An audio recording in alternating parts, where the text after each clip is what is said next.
How's it going, y'all? This is your boy, Sir Cussalott Travis Pointer, formerly now Lord Cussalott Dear Travis Frankie, Pointer. thank you We're for your unwavering watching the service PC to the Gaming Physical Games Showcase Show. here. It's just me Your today. services will Looks not like be I'm required this gonna be year. going Pivot solo, but towards the we're gonna have a good future. time No anyway. hard feelings, Sean, Day 9 plot, AI visionary, and all round good guy.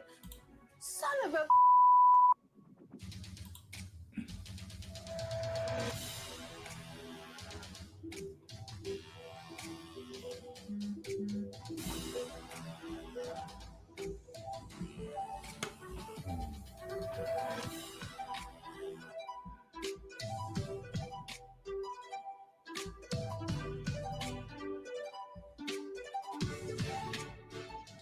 Oh, hello there, everyone, and welcome to the PC Gaming Show 2023.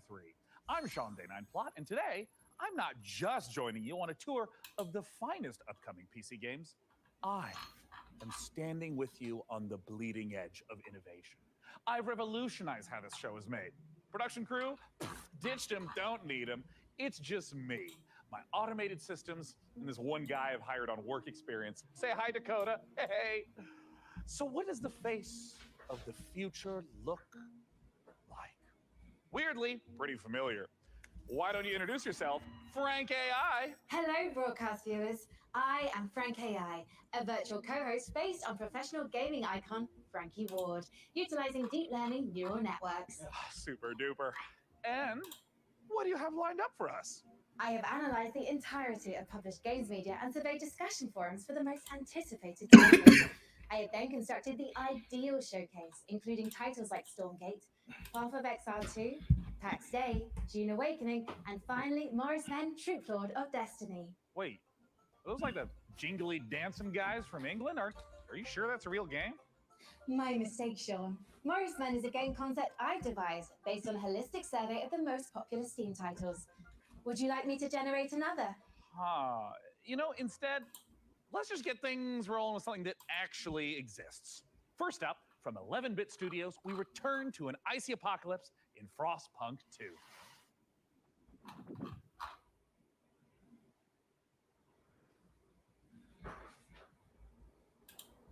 Ambition. Do you hear it? It's restless. Ambition requires men to feed upon. It also needs time.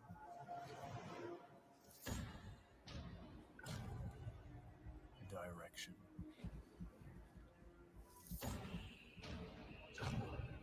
And sacrifice. But for every man who fulfills his calling, there are thousands left with nothing. What the hell is happening here? And open the door to hell. Of course, you open the door to hell, because what else would you do besides anything else?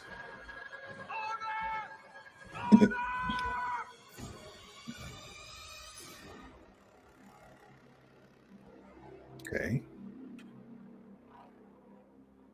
Frostpunk 2. I don't know Frostpunk 1, but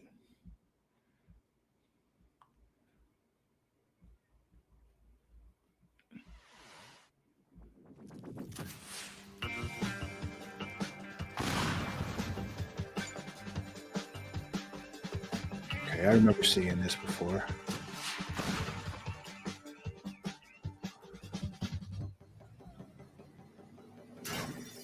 I'm trying to remember where I saw it. I think it was in the PlayStation showcase.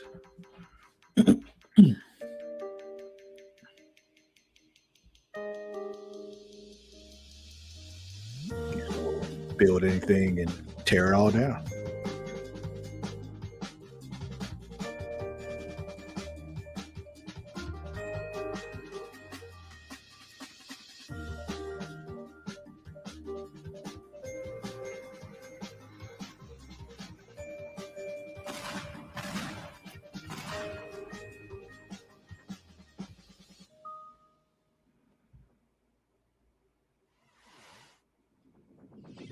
Check it out. I don't even need to write my own script for this show anymore. All right, wait. All right. Up next, we've got a pile of fresh previews for the most visceral, immersive PC releases coming our way, featuring visceral combat and immersive exploration, visceral landscapes and immersive storytelling. Fans of immersion will... Yeah, it kind of just keeps going on like this. So an AI it bot needs wrote that a little shit. bit more fine-tuning.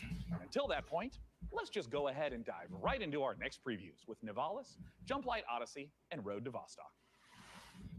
You just said a lot of weird words. There's a city you see when you close your eyes. Are they closed? What do you see? Open your eyes. Nivalis.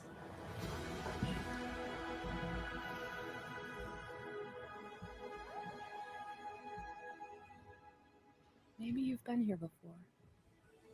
That was just a dream. Now, it's time to come home. This is your apartment. The sounds of the nightclubs nearby are the heartbeat of the city. The street food smells drift through your windows and make your head swim. It's hard to sleep here. Your restless legs want to walk the busy streets. Let's explore. Nivalis is a city in the clouds, but you can't make a rainbow without a little rain. Like most things in life, it's best to start at the bottom and work your way up. It's not so bad. Start from the bottom. We can go fishing, take a boat ride, soak up the atmosphere. And don't worry too much about the serial killer on the loose. I'm sure we'll never meet him. Yeah, don't worry. I can even help you run your There's a new serial business killer out venture. there, but you know. A noodle stand. With a little work, there's no limits to how high you'll climb. Just don't look down. As your digital companion, I can help you navigate the complex relationships with my personality matrix. Business partners, friends, rivals, enemies, maybe even lovers. It's all about saying the right thing at the right time. Your choices matter, so choose carefully. There's a city you see when you close your eyes. It's called Nivalis. Consider this your invitation.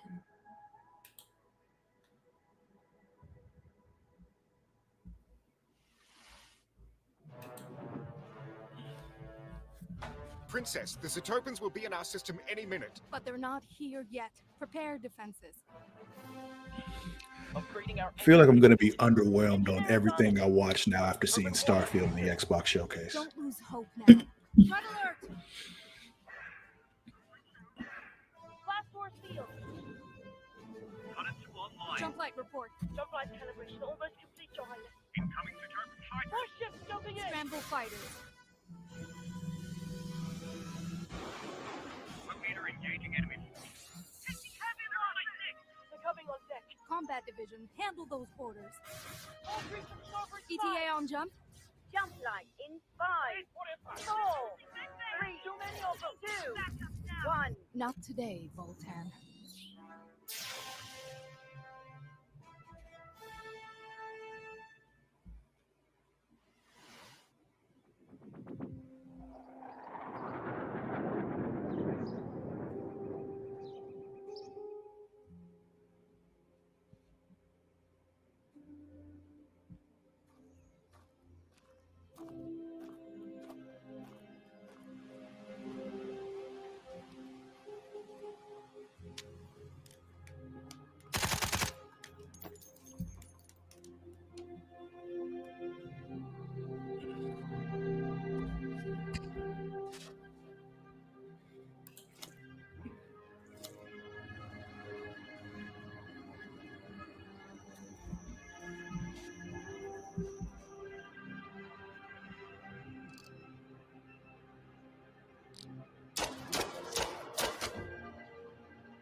Content reminders enabled.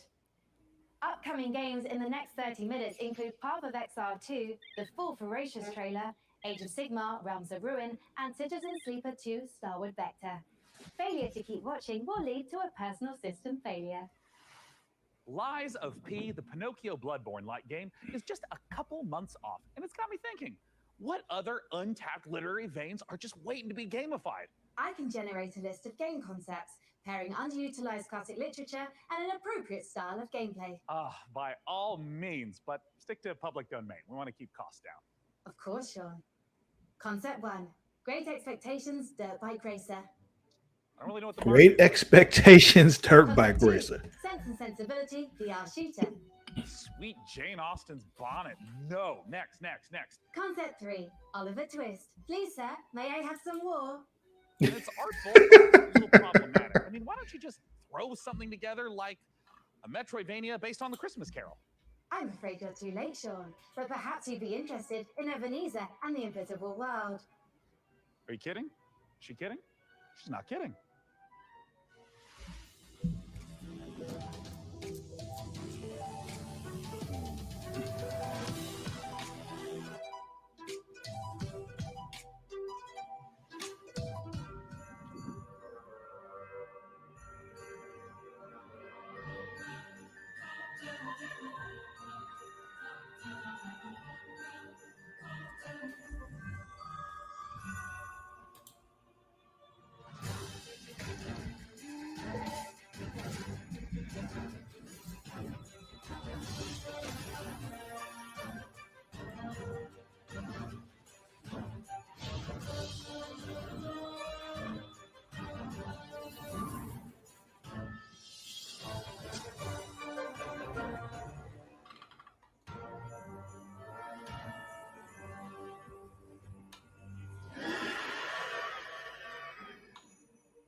I mean,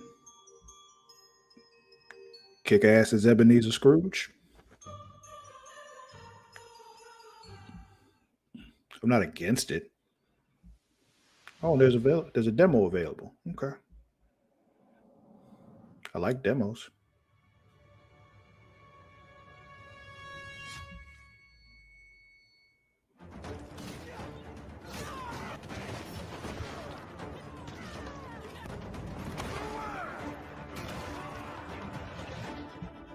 Oh, this might get Matt's attention. Somebody just came with a hammer and knocked the fuck out of somebody.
dwarf looks phenomenal. Hey, Frank AI, as a mind birth from like everything ever written about video games, I'm sure you've got an interesting take on it. What are your thoughts? Sean, Dwarf isn't just about strategic balance of resource scarcity and military industry. It's a game about the human condition, about our shared struggle against a cold and uncaring universe. Pretty moving sentiment there, Frankie. Hey, what about Warhaven? Warhaven isn't just about clashing swords and moments of magic heroism. Yeah, it It's is. a game about the human condition, about our shared struggle against a cold and uncaring universe. Well, some wisdom bears repeating, right? And while I go sort out some unrelated gremlins in Frank AI's procedural critique, let's see a game with its own gremlins to sort out, preferably with a shotgun.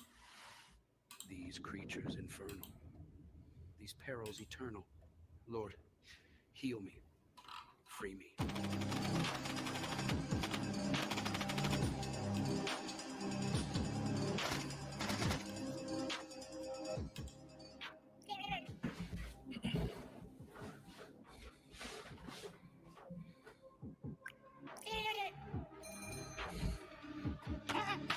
Okay.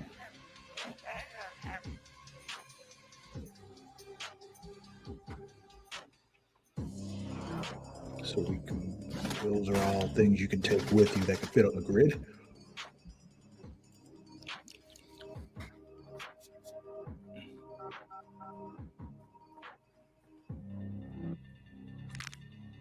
Damn, why you break it though?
Thank you for believing in me.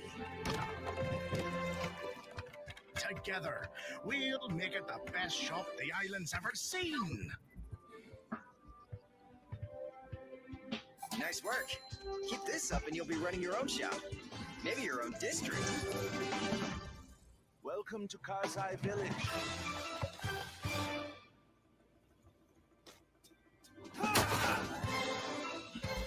Who sent you?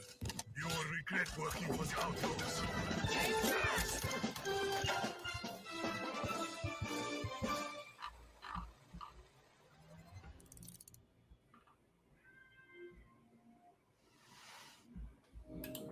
Can't you feel the love in the air? We're going out on a date. Told her to calm down. I freaking told her! What are you gonna do? Breaking news. A mysterious infection continues to spread across the globe. What is going on? I mean, the infected, the Oh wall. wow. The song was about you. Your smile. Your warmth. Is there anything we can do? We just saw a broadcaster get eaten. I have to go. No, defeating him now might make the wall fall on top of us. But I can teach you a couple of things too, you know. We're all going to die. Wait for me. Goodbye. I want to wake up. It's not over. Not yet. I love you.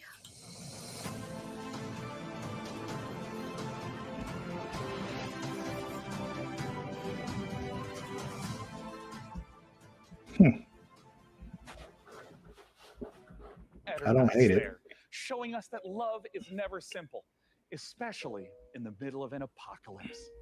You know, I sometimes get a little misty-eyed myself about a simpler time. I mean, don't get me wrong. I love modernity.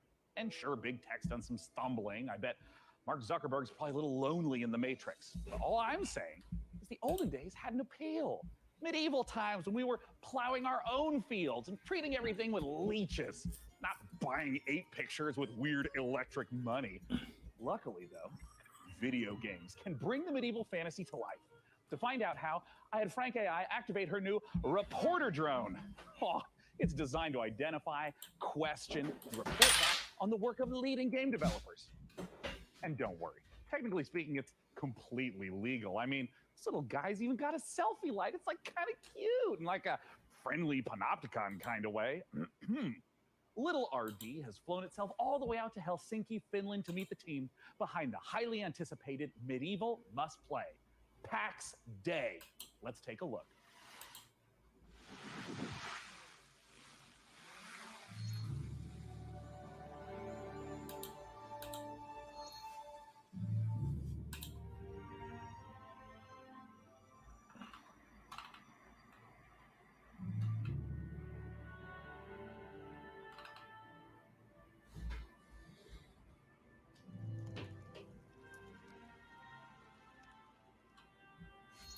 My name is Reynir Harðarsson, and I'm the game director for PAX Day. PAX Day is it's an open world fantasy game in a living, breathing world which we can call home, where it's teeming with life, mysteries, and it's for you to explore.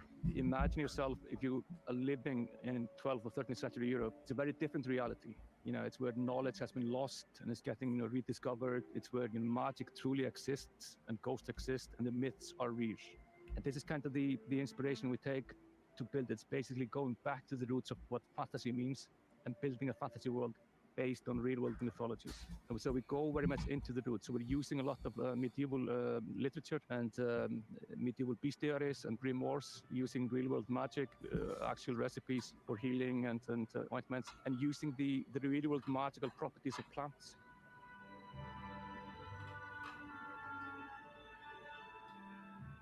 I'm Shokara. I'm the Chief Product Officer at Mainframe Industries. So PAX Day, maybe the way to explain it would be, imagine you're in this amazing, beautiful world. It's huge. And you find yourself in a forest, and your mission is to find a plot for where you start building a home. And from that home, you will go on to adventures to explore the world. So with lore, we have wanted to create something that is really deep and rich. Hey, Matt's here. What's going on? Zoe wants to say hi to Uncle Travis. There's the dungeons. What's up, Zoe? And you will be able to find You got the hiccups? snippets of the lore from the eras when these. You got the hiccups? Yeah. Yeah. And part of the lore industry. Want to play Legos? Yeah.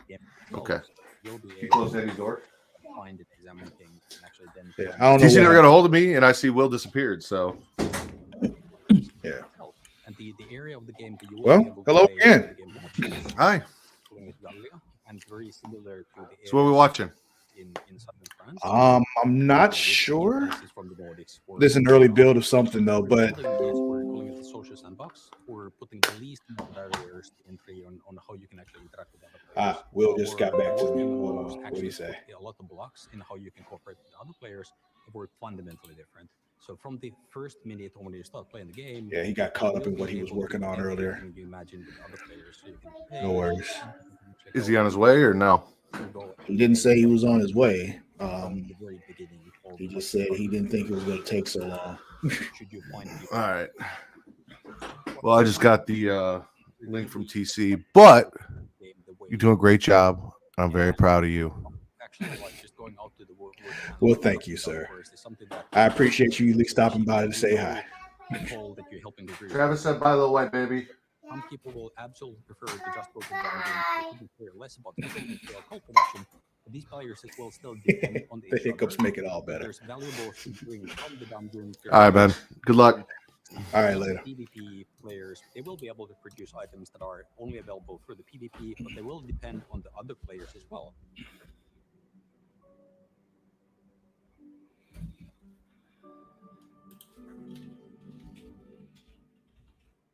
the lore of PAX Day is very much inspired by real-world folklore and fairy tales.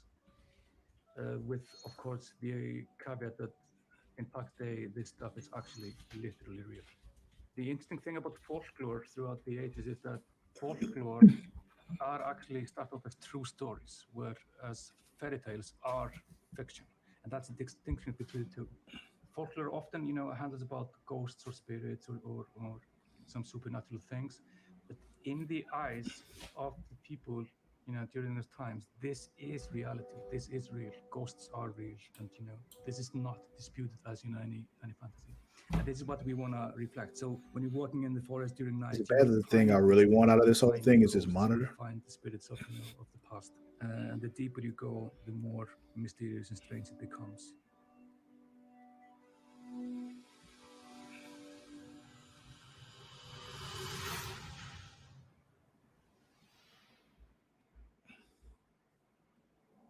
If I've caused any existential anxiety with my presence, it might help to try reframing those stresses in a positive light.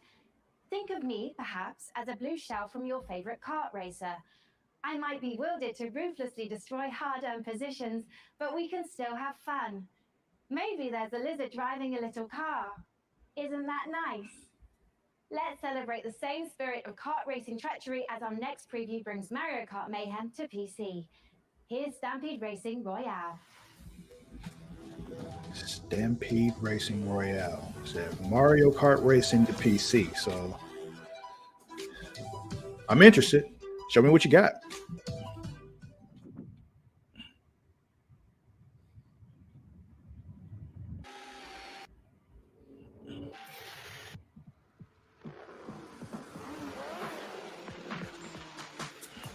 That's a lot of cars.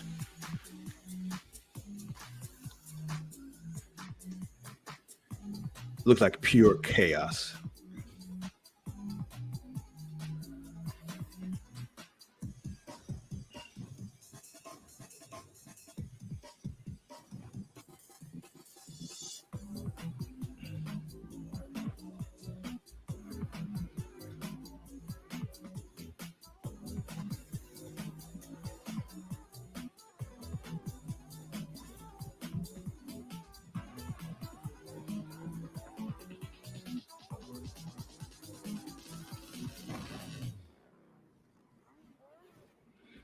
Yeah, Stampede Racing Royale. For Master Writer 2, The Search for Life, the art team is looking to balance style and authenticity to faithfully represent all the incredible vehicles used in space exploration. Players will see familiar rocket launches and a host of historical missions, past, present, and future. The design team have consulted with many space industry professionals to make sure that the gameplay reflects how it feels to be on the front line of exciting interplanetary discoveries. Go to masterwriter2.com to sign up to our mailing list to be the first to play the game. We have an alpha on the horizon. Frank, You told me absolutely nothing right there. To see Path of Exile 2 in action, being something of a Path of Exile veteran myself. That's debatable, Sean. What? Your Path of Exile playtime falls well below the community average. But the time isn't what matters in that game. I'm also analysing your chosen character builds in recent leagues, and No, my build wasn't meant to be they're a fun producing build. some troubling DPS simulation. Fascinating. Fascinating, Frankie, but let's not keep the good people waiting. Let's roll the tape for Path of Exile 2, please. What tape? You're not using a tape. If Ziri could see this Still now. bothers me when people say that now. Disgusting. Now, creatures.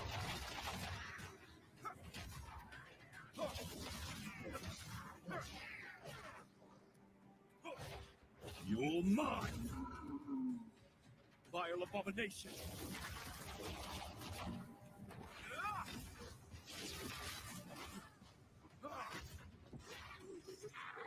The stench. It's getting worse.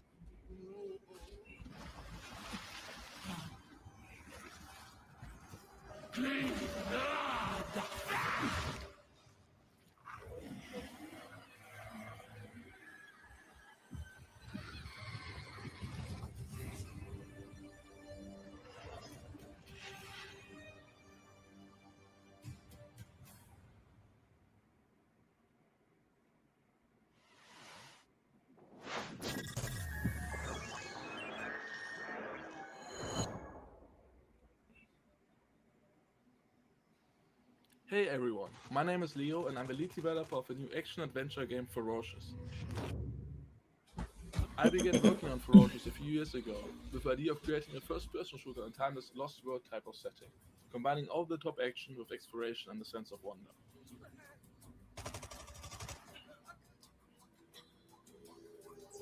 We were always inspired by mysterious places frozen in time that you may have seen in movies like King Kong and Jurassic Park. We aim to marry the setting and its unique gameplay opportunities with classic first-person shooter mechanics, similar to early installments of franchises like Far Cry and Crysis.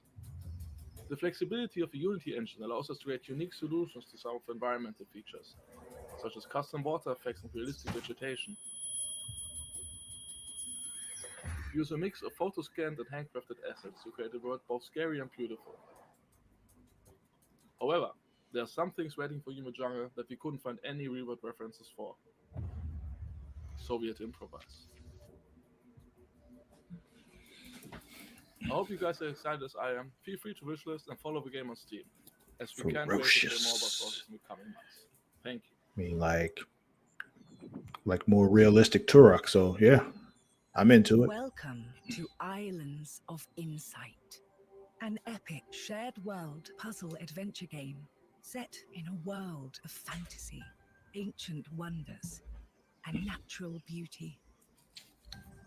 Brimming with mysterious puzzles, secrets, and sublime landscapes for you and other players to discover, alone or together, all at your own pace.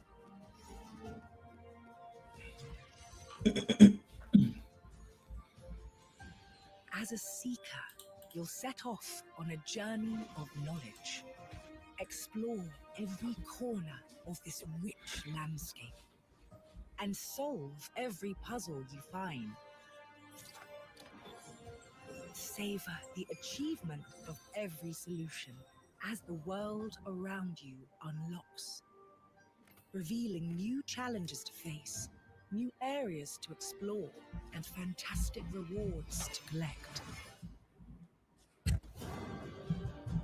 In Islands of Insight, a beautiful realm of tranquility and adventure awaits you.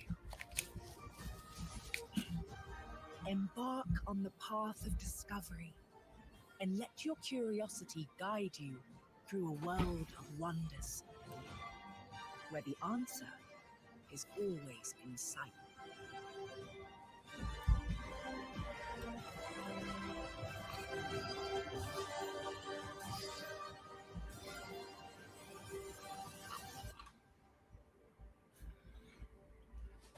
Islands of Insight. I might only have an old-fashioned analog neural network, but I'm going to risk some data analysis of my own. Those Dark Souls games seem like a big deal, huh? Luckily, while From Software is taking a recess to work on giant robots, Hexworks is stepping in with a fresh supply of very depressed knights with very big swords. Coming this October, here's your latest look at Lords of the Fallen. Okay. Always cool with seeing more Lords of the Fallen. You'll explore two parallel worlds: the land of the living, where demonic knights and hulking monsters are trying to murder you, and the spooky umbral plane, where the ghosts of those creatures are trying to super murder you. Using the latest Unreal 5 technology, developer Hexworks has layered these realities directly on top of each other, allowing you to portal to the umbral plane at will. Just try not to die in there. In the spirit of the Dark Souls games, failure will be punished. Adventuring in dungeons?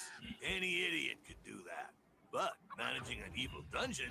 Now we're talking elite. The Dungeon of Nalbuk is feared throughout the lands of Fang. It is an avant-garde evil structure, combining tradition and disruptive innovation. And it's looking for its new steward. Of course, we have the most trained and prepared guards, the most efficient staff, the most devious monsters, and the most attractive treasures. Hey, wait, we're on camera? But wait, there's more. We have state-of-the-art production facilities, an R&D center, B2C processes, and an efficient waste recycling system. Our employees can fully express themselves thanks to our committed HR management and peaceful social dialogue. and can enjoy the use of clean, safe premises. Hey, don't film that, or you'll be the one cut into shreds on the editing floor. As a steward, your main task will be to make the dungeon functional and attractive to adventurers, so they'll want to come here to get slaughtered and humiliated. To achieve that, you'll have access to guards, traps, and hexes. You'll also get to organize raids on nearby areas to provide me with treasures and relics. Thanks to your boundless devotion, I, Zangar, will become the greatest warlock of the lands of Fang! Looking for a job that gives meaning to your life and makes the world a better place? Then buzz off! But if you're organized, servile, sneaky, and enjoy a positive work atmosphere, come take your chance. I'll be waiting for you in my office. I mean, I like making dungeons. Sounds like fun.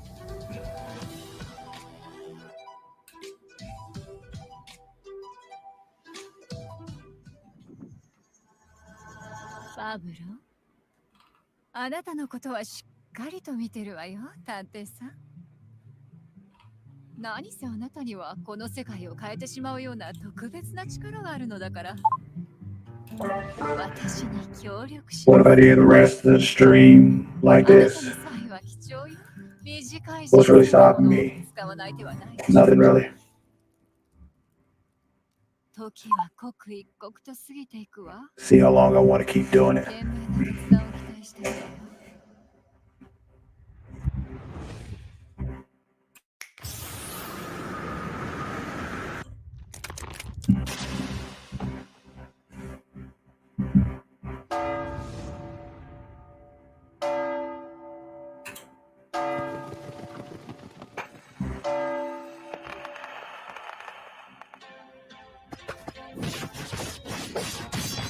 Slice him up.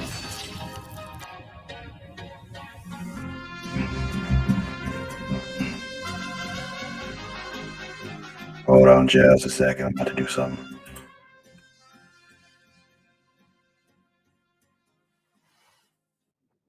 Are you all right, Sean? Our programming included a gunfight/dance sequence to promote mariachi legends, but your heavy breathing is indicative of exhaustion, panic, or that you are currently entering childbirth. No. Don't worry about anything. Systems are a go. Our schedule is just packed with so many games. I understand, Sean. I'll provide assistance. Notification. Day 9 has been updated to day 10. What? You just can't replace me? Like, roll the system update back. I don't want whatever this is. I'm sorry, Sean, but support has been discontinued for older versions. What? What's up, Day 9? I'm Day 10. The latest software... Alright, I'm back. The rest of the stream goes like this just because I can. The consequences of my actions. Hello? Doesn't stop me. I'm by myself. That's what I can do. Hold on. Let me see. There. You see it light up now? Yeah, you can see it light up now. This is more fun. This is what I'm doing. Strategy game. Age of Sigmar Realms of Ruin while I do some strategizing of my own. Dakota, start unplugging things. I'll just tell you when to stop. Just pull it. Hello, I am Frank AI.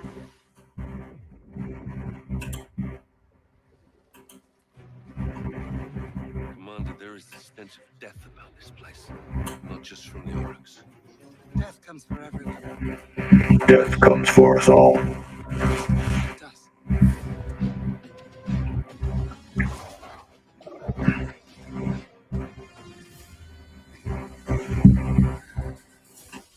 Fortify our position.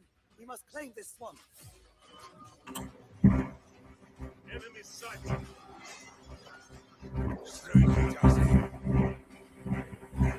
Sigma, give me strength. Think it's time for a fight, boys. Protect the bastion. We need the loot. Warhammer's pretty awesome. Raiden, I will take the fight to the Orc Warlord. You hold here. Fate conspires against us both. Right. Duty. Get out!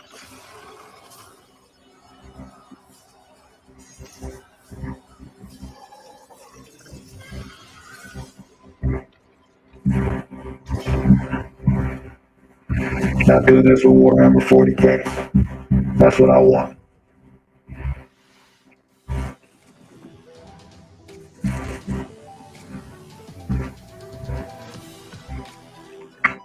World premiere.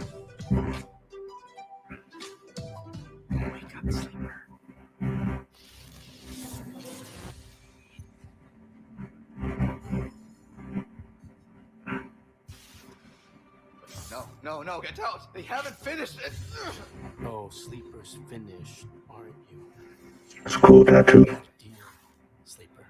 And yet, here you are, risking it all to try and break our contract, to end your dependence. Just wanted to use them, you piece of shit! Nothing wrong with being a tool in a time of crisis. Well, there's a war on, and while it rages, well, there's opportunity.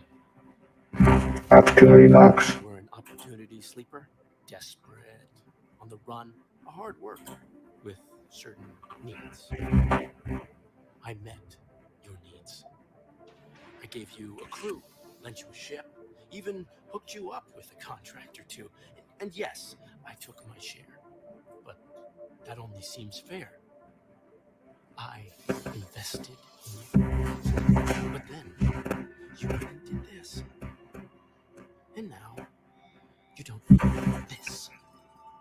And I don't need you anymore either. Sleeper, go! Now! To the ship!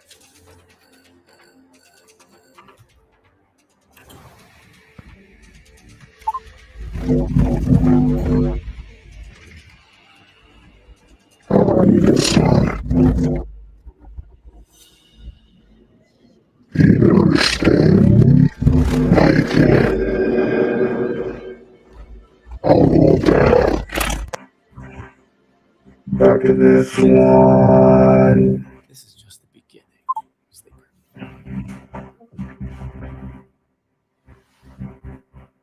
I have found no official case of death by FOMO anywhere on the internet. However, I would not suggest risking being the first case. Failure to watch the next section of this show would result in you missing amazing new content from Dread Pilots, Miasma, Death by FOMO. Pathfinder Gallows Bar Survivors, and Parcel Core. But first, here's Critico.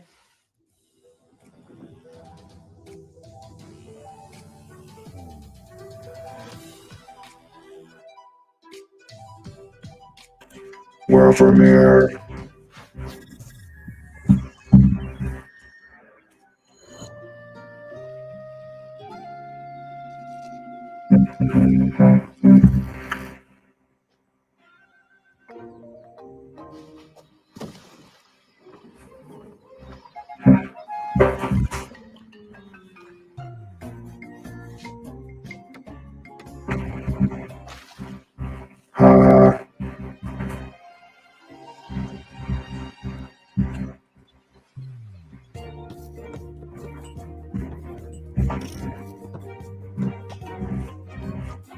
Turns a tub into a boat.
Oh, now I can make a fishing pole. So you're trying to gather parts and all that kind of stuff to make, the best stuff. Concept I'm familiar with. If there was an award for being unbearably cute while also being unbearably fun, there is no question. It would be down to the wire between Critter Cove and yours truly. I mean, it's a strong matchup, but clear win. Go away. 3,411 simulated contests, I predict Critico's probability of victory at over 99%. But now is when you start fact-checking now? Well, while AI might not have mastered the subtle art of ego boosting, it's already powering new ways to play. By teaming up human storytelling with AI assistants, the team over at Hidden Door have developed a generative spin on pen and paper roleplay. It is so tantalizingly delicious, I had no choice but to send Harvey's adorable all-seeing eye to check in on the project. Tantalizingly delicious.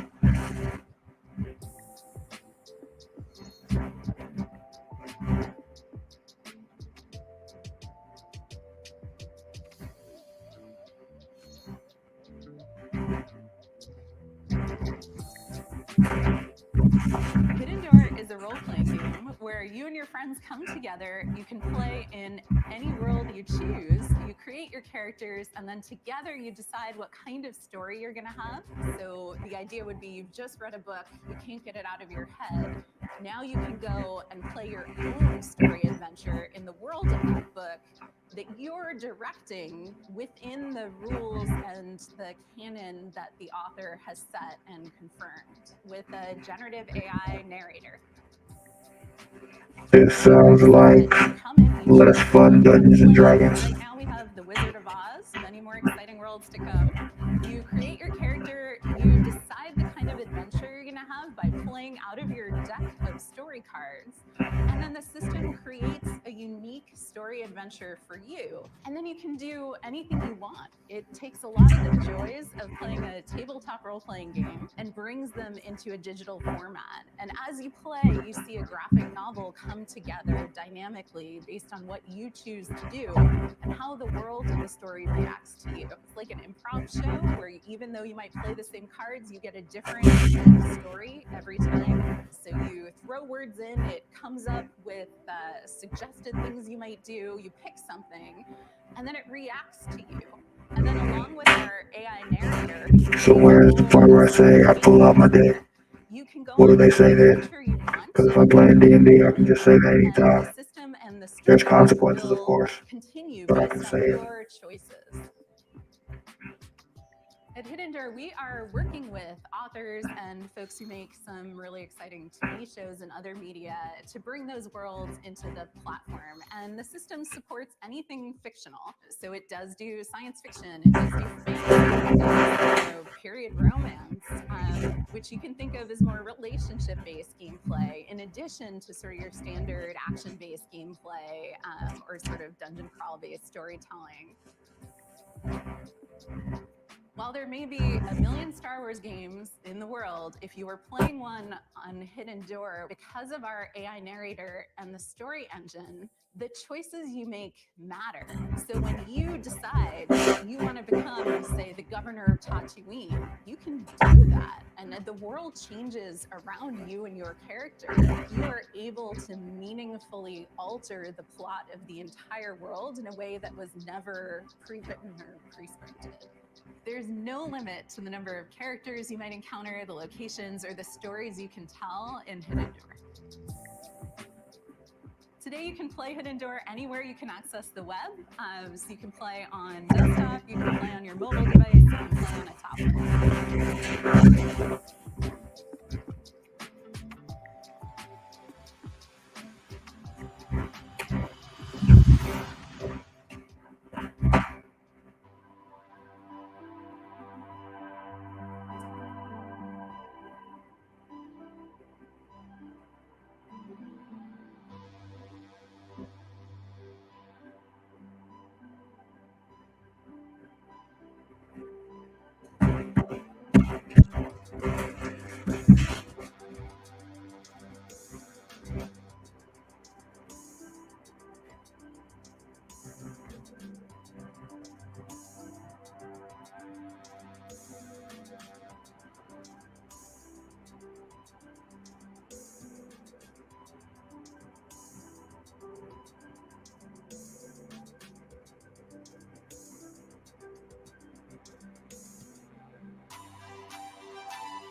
End of the year. It looks like Hidden Door is cooking up one hell of a winning combination. Am I right, Frank AI? It certainly seems so, Sean. Speaking of winning, you too can achieve victory with the PC Gaming Show Battle Pass. Earn free bonuses as you level up your viewer rank or upgrade to a gold tier pass for only $9.99. What are you doing? I'm incorporating lucrative live service techniques to maximize the show's profitability. How would Battle Pass for a stream even work? With a gold tier pass, viewers can earn exclusive rewards, like viewing the show's trailers 1.5 seconds early and boosters for viewer rank experience. Look, I admire the initiative, but I think let's just go ahead and table streams as service. Sadly, major production decisions are only accessible for those who've reached viewer rank 80. You can, however, unlock immediate access with 1,800 Sean points, purchasable for $9.99. You made show production a Battle Pass reward? Is anyone close to unlocking that? Killzor 69 Blazed has just achieved viewer rank 58. Oh, God. Okay. Dakota, find my wallet. And for now, let's check out a new dungeon crawler from the Don't Starve devs at Clay Entertainment. Here's your first look at Dread Pilots.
Okay.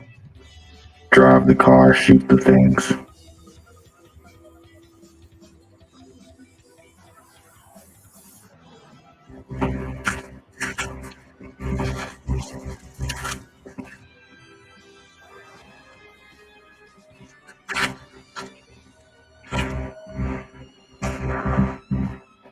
Okay, drive the flying car, shoot the things if you want to be more specific.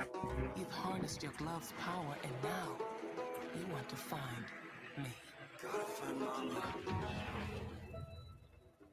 You don't know what's making the miasma angry, and it's spreading across America, twisting this once great nation into a lethal wasteland. You gotta help these people. I like stealth and I like tactics. Put them together. Might make me happy. And he's got cool powers.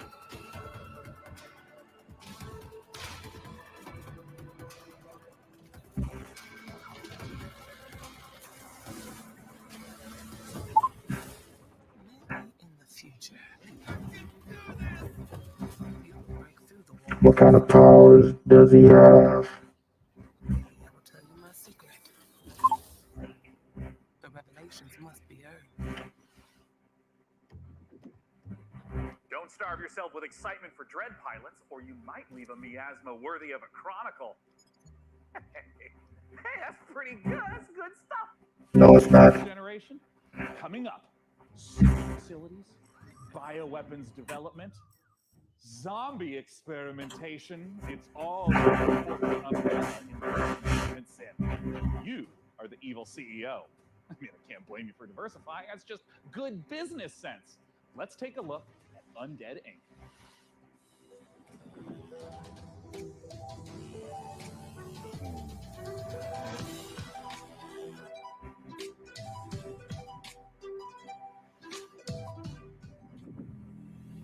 And now, it's with great pleasure I introduce one of Enswell Medical's biggest success stories, Director Coleman.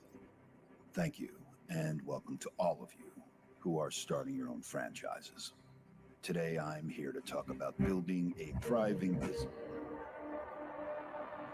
My apologies. There's been a development that requires my immediate attention.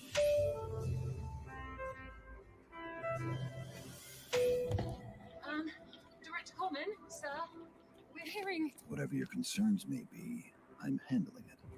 Now, tend to your patients. Structural integrity and power all hanging in there, sir. Extent of the outbreak unknown. Next move, Director. Tell your men ETA 5 minutes.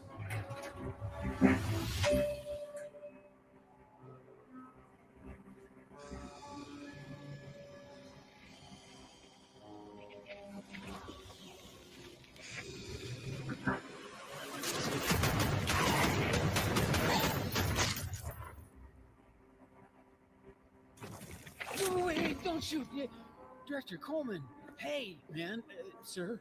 Are you okay? I got a little bitten, but I'm hanging in there, Director. I'm all good. They have He just said he got bit, so you have to kill him now. Head back up. There is a shot with your name on it. Thanks, man. I mean, I was worried for a second there. Yeah, shoot him in the head. Do you mind?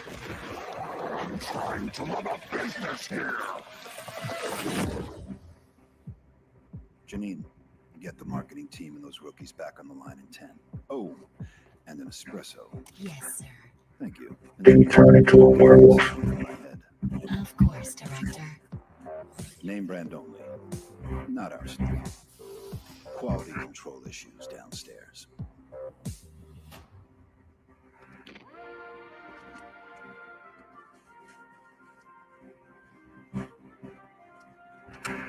He said he's trying to run a business. What is the business? What does he do with his undead?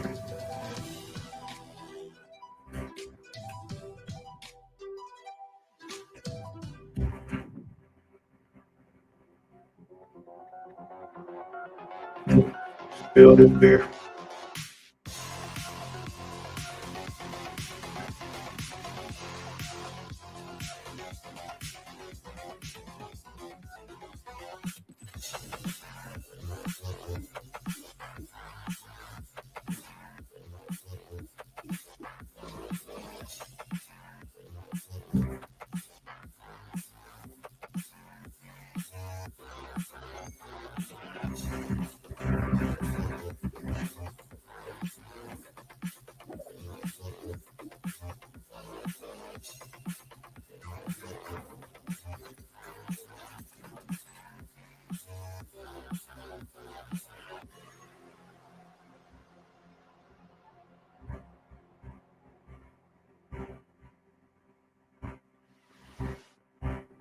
Okay, hey, look. I've been looking through Frank AI's data log, and I found a file named confidential James Miller 44. Codename Omicron Delta November _ final final and 2.0 _ revised.mp4. Now, it's important not to lose the trust of your AI assistant. So let's just watch it real quick.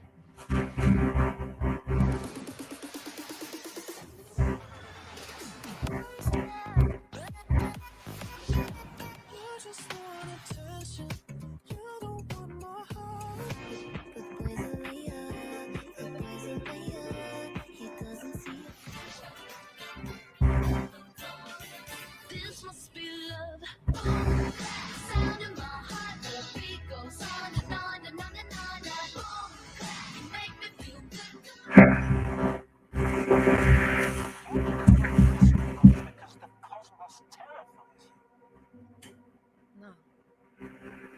And we're in space again. Or at least find as many answers as possible. All you space games feel obsolete after I've seen Starfield.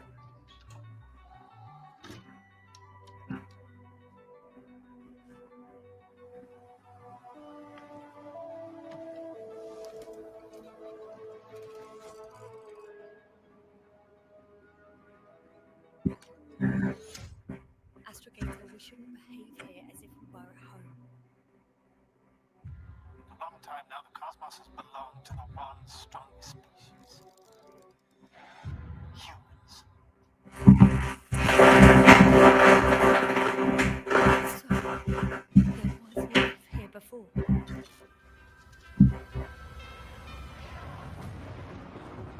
Everything that happened here overwhelms me. Not every mission ends in success, Doctor. We have to save what we can. Save.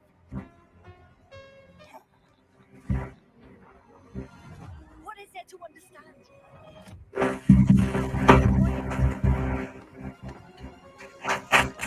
Even if it means destroying everything.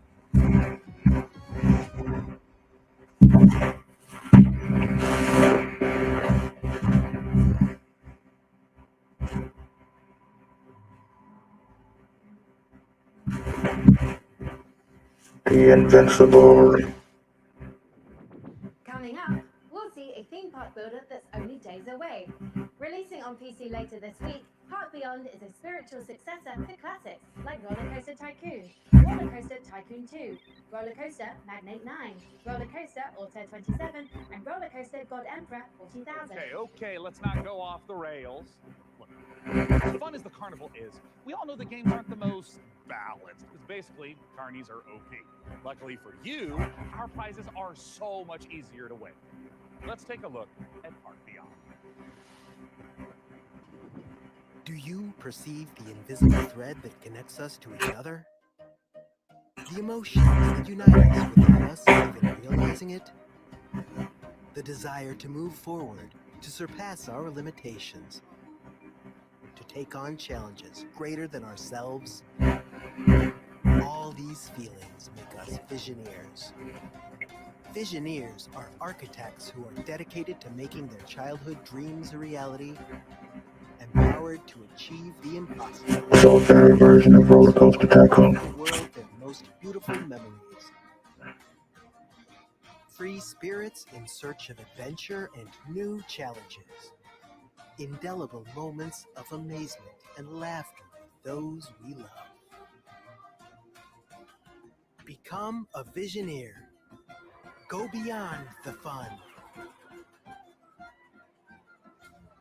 It's out next week. Well, technically this week it's Sunday, so Friday. As an AI, I have no need for material possessions. But good news!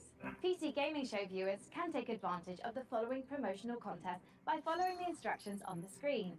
If this product and or service stimulates your orbital cortex, follow the instructions on the screen.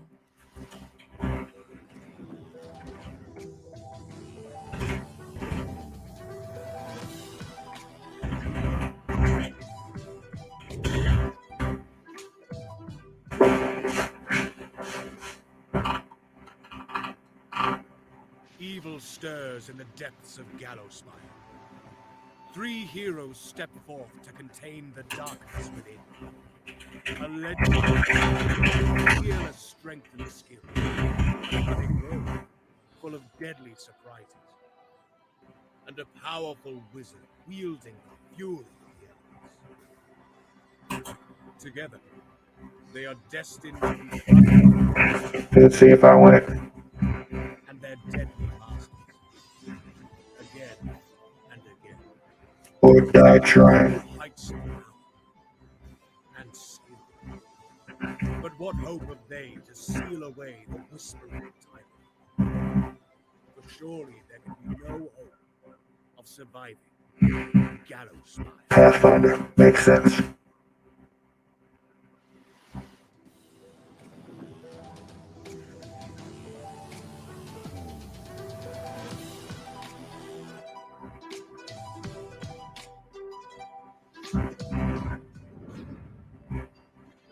Introducing Diesel Legacy.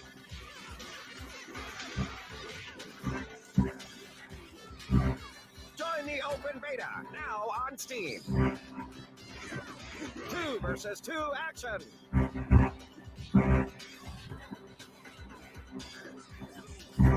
Down, but not out. Local and online multiplayer. Worldwide rollback netway.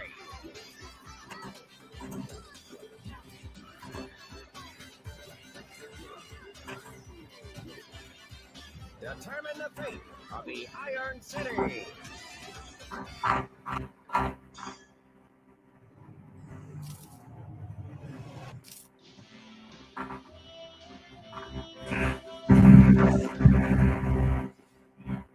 It's time we honor an overlooked hero, the noble delivery cyclist, powering the gig economy with their aching calves. Now, you might ask, hey Sean, gave our credit card details to the AI assistant, and now someone has to deliver the 57 parcels you ordered before you noticed. In short, yes. But if this next exclusive is anything to go by, we'll all be saluting the delivery workers of this fine nation, gosh dang it. Let's take a look at Parcel 4.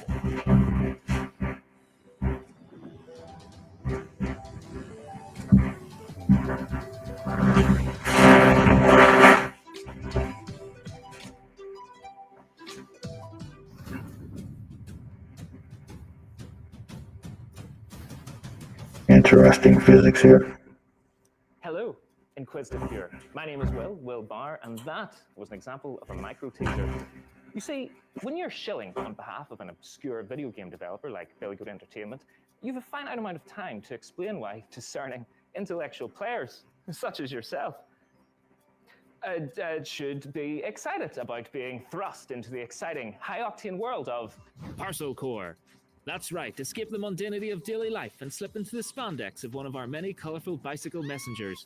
Embrace the gig economy and forget the security, stable salary, and basic workplace rights less cool jobs offer as you race through town, weaving through alleys, defying gravity as you ride up walls, leap from rooftops, startle pigeons. Well, it's kind of like a career in video game development, except cool traversal stuff. So yeah, really just the exploitation. But I digress. Sign a casual work agreement with one of 3 rival courier corporations, all vying to be Casual work agreement. But be warned, a maniacal scheme is afoot that threatens more than just the business model our protagonists operate under. So it's up to you, bicycle courier, to deliver this foot-long grilled chicken, cheese, and chorizo melt and save the world. Can't deliver if you eat it.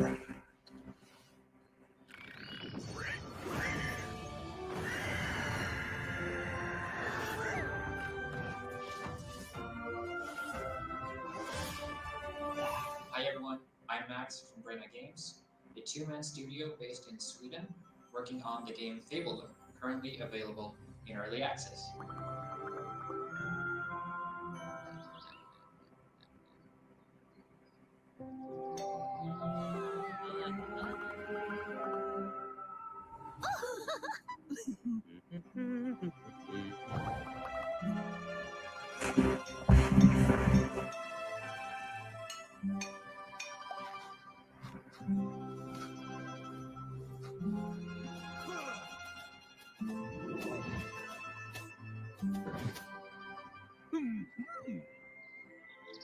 Welcome to Fabledom. Sorry about the pigs.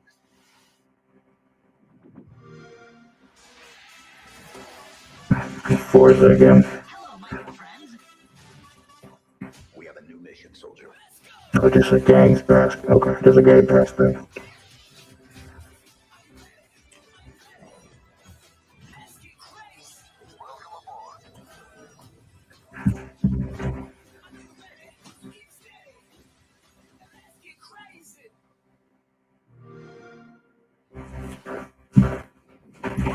Don't mind Sean, he's just entering our PC Game Pass giveaway. We've got a bunch of 1-month subscriptions for new members to try the service. To get a chance at procuring one, visit the URL on screen now.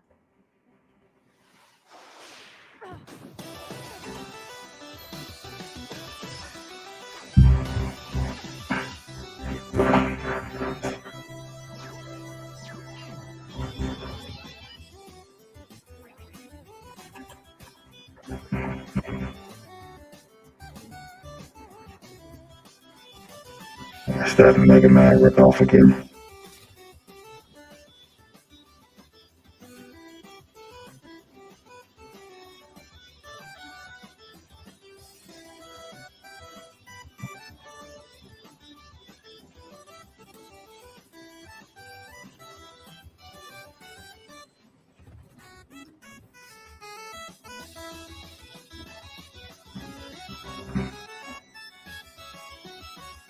Building levels are pretty cool though.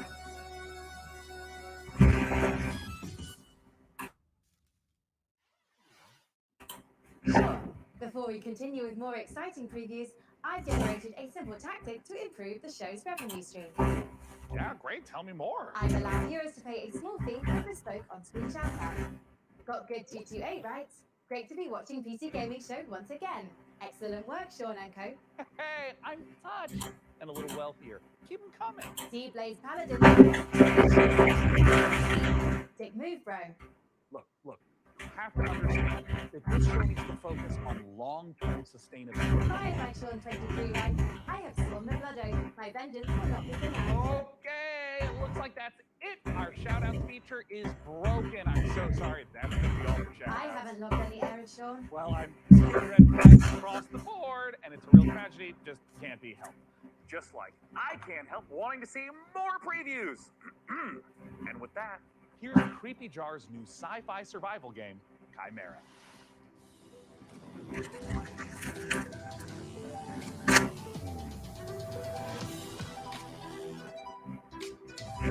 World premiere.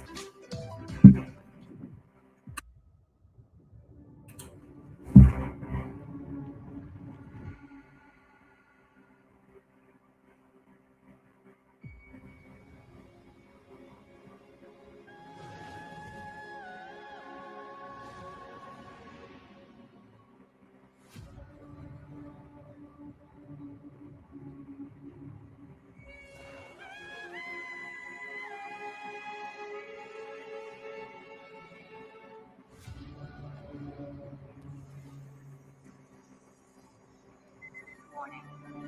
Warning. Extreme temperature.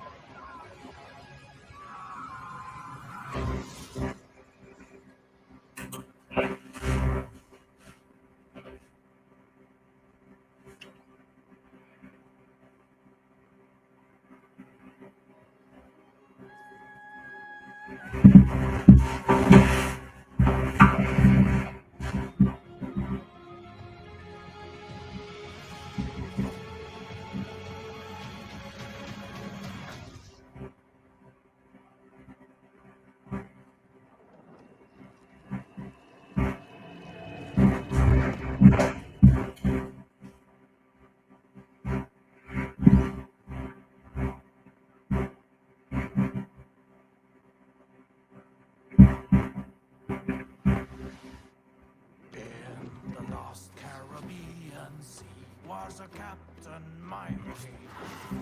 Mordecai was his name. He succumbed to Undead pirates. Okay. his treasure was lost and his crew was tossed. Now is the day cursed pirates have their way. That's the life we live. Come along for the trip. When plans go astray, we find us a way.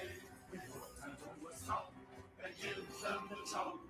We're a cursed crew and parties are shared. Soul magic restores our crew from before, yes, before. Like pearls in our chest, let us finish the quest now. This treasure we will find with our powers combined. Our worth we will show to our captain we know. The Inquisition blocks our way. They see us as prey. Ignatia is the leader. you do well to sweet her. The treasure she pursues across the ocean blue, she'll conquer the bride, her grand design. That's the life we live, long for the trip. Find us a way, to us up, and give them the trump. Hear a curse, and armies of the ship. Okay.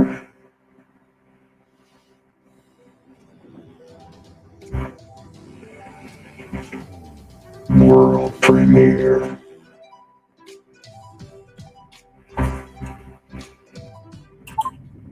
Have you gotten an account on world premieres?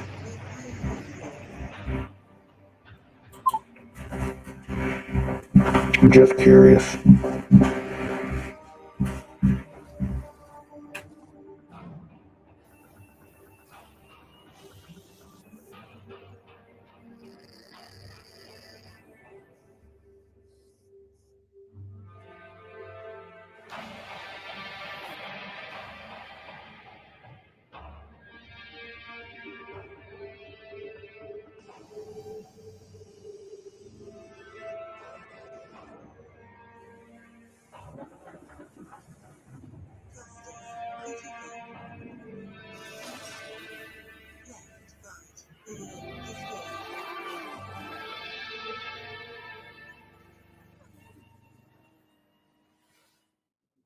XO Rally Championship might be racing its way across the stars, but it's already raced its way into my heart. Huh?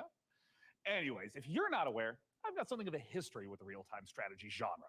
And funnily enough, at labs like DeepMind, those same RTS games just so happen to be a valuable testing ground for world-leading AI research. Curious. Can it be just a coincidence then? I'd end up with the hired man to name himself an AI visionary. I mean, probably. But what's no coincidence is my excitement for the eagerly... You gonna share that sandwich? ...from former Warcraft and StarCraft devs at Frost Giant Studios. It's Stormgate, and today we don't just get the chance to get some exclusive first look at some Stormgate gameplay, but we're also joined by Frost Giant's president and game director Tim Campbell here to tell us exactly how Stormgate will delight all minds, artificial and otherwise. Thanks so much for joining us, Tim. Thanks, it's great to be here. Now, I've been following Stormgate for years, but for those of us who haven't, what is Stormgate? Stormgate is our modern take on the classic real-time strategy game formula. It's what we think of as a spiritual successor to franchises like Warcraft, StarCraft, Command & Conquer. And the real-time strategy games are the type of game where you can control an entire battlefield. So this classic RTS formula includes resources, building sprawling bases, commanding huge armies on the battlefield. What is it about Stormgate that's new? We believe that the RTS genre is something that should be enjoyed by players of all skill levels. And so we put a lot of effort into making sure that Stormgate feels good, whether you're a pro with high technical skill and you love competitive play, or whether it's something that you just want to be able to relax with and experience a story. Now, Tim, I understand that you brought for all of us, but in particular for me, isn't to show Tim. What are you going to show, Tim? We are going to show gameplay from the pre-alpha of Stormgate. Yeah. Now, this is something that we are big believers in at Frost Giant. We want to share this current state of the game today. Yes, I would like to see that. Oh, Tim, I'm so excited. And right away, this looks like an RTS. Tell me what we're seeing. This is the classic start to a 1v1 match. What you're seeing here is the human faction as they're sending workers out to harvest resources. They actually build them by 3D printing them from the ground up. And you can see them now starting to train troops so they can have an army that goes out the field. Yeah, and I mean, right here, we see the runner coming up. This looks like a scout unit. Yeah, that is literally a cybernetic dog with laser eyes. The scout. Okay, it's designed for early games. Unique unit, human faction. And you can see him now running to the base, trying to see what information he can find out of his. Can you pet the dog? It really is, and this is something that we've embraced early game. The scout unit has been designed so it can actually sense units beyond its sight radius. So it's especially useful. So we're heading into the first engagement of this. What do we see? Well, what we're seeing right here is the Red Scout getting surprised by a group of blue troops coming through the Light Force, which is a new train type and a twist on on the tactical battlefield here. And how do these light forests work? The light forest lets smaller units move through them. They have concealment. It's allowed blue to raid red's base, in which case red is barely getting a turret built with their speed from their workers, a human faction advantage. And they're about to pop out a couple extra defenders here from the mech base. So we got these huge mechs, and I mean, just visually, it looks like they are counter. Yeah, you should run. These blue infantry battles. No, they're too big to go through. They're heavy units. They're designed to use their chain guns to go through groups of enemies, but they can't fit through the light forest, which Blue knew and used to his advantage. Okay, so we're in mid-game. This is normally where you make some big tech decisions. What's red up to? You're seeing red tech paths that give them big battlefield depths and area units. And it looks like they're just dropping right on top of blue. Killing a chicken? What's the chicken there, Tim? Yeah, that's a giant chicken with a Viking helmet on it. Use your imagination. Stormgate's a free alpha, and that's art that we haven't gotten to yet. But imagine it as a big Mad Max placeholder art for now. Ladies and gentlemen, the Will Gray is in the building. It is. Mr. Pointer, how are you? I'm doing just fine, sir. How are you? Fantastic. I like the mask. Thank you. And here we have the final fight of the game. How's been the showcase so far? Those massive red is trapped on the other side. PC has been a little underwhelming. Xbox was actually pretty fucking awesome.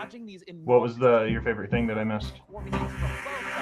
I'm talking PC, are we talking Xbox? Xbox. Right here, and Starfield. They're caught in the corner here between two different forces coming in with a Well, I apologize for my tardiness, sir. The most classic ending to an RTS game. GG. Get Tastosis on that stat. Okay. I can get back to normal now. No, we were me and Matt were watching the Starfield showcase, and I was telling him, like, I'm pretty sure they just created the greatest game ever made. Accidentally, they debuted the coolest thing ever. Yeah. And I don't even think it was on accident. I think it was on purpose. They just said, look at this, and just pulled their dick out and said, boom. This is what we're doing, and here it is. On Steam, and Yeah, you go to September. Stormgate.com to sign up for the beta. We're starting closed testing. Stormgate looks cool too, though. I like RTS games. So Wishless Stormgate. Tim, thank you so much again. Why does he look like Steve Jobs? The 1v1 footage you shared, future content plans. I guess he kind of does. Makes the RTS players' dreams come It's the turtleneck. Which It's might the not turtleneck with the blue jeans, man. Or dreams might be filled with gloriously grimy Deus Ex-inspired sci-fi fisticuffs with a fiendishly Star Wars vibe. Sex-inspired sci-fi fisticuffs. Trailer. That sounds like it was made for Creation World.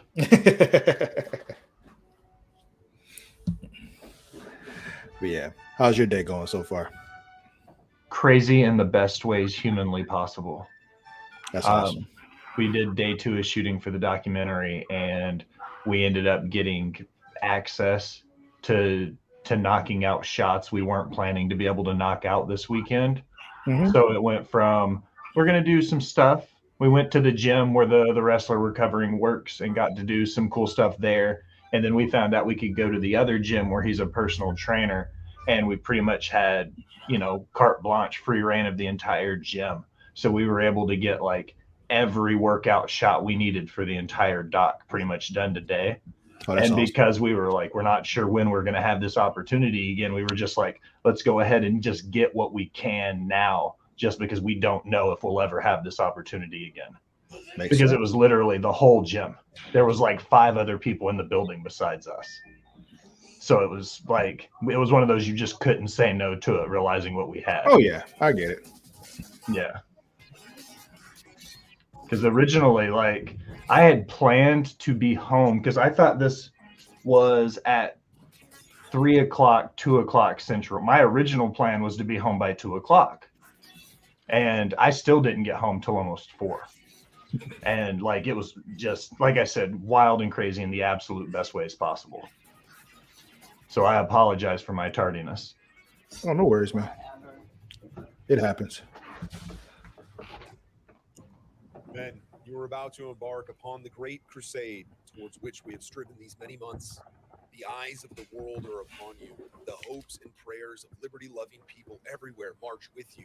I have full confidence in your courage, devotion to duty, and skill in battle. You will accept nothing less than full victory. Good luck, and let let us all beseech the blessing of Almighty God upon this great and noble undertaking. I feel like World War II games are one of those game genres that have been redone so many times. If they don't really change something about it, I feel like there's 100 other copies of the same thing. Yeah. So what you need to do is give me World War II with dragons. Ooh, that would be cool. Yep. There you go. That's how you solve every stale genre out there. Just add dragons. What if base it like a World War II style skirmish, if you could call World War II a skirmish, and then base it in like medieval dragon times. You know what I mean? Whatever the medieval version of a nuclear bomb would be, I guess. That's called a dragon. That's it. It rains hellfire and brimstone. You're not wrong. You're not wrong.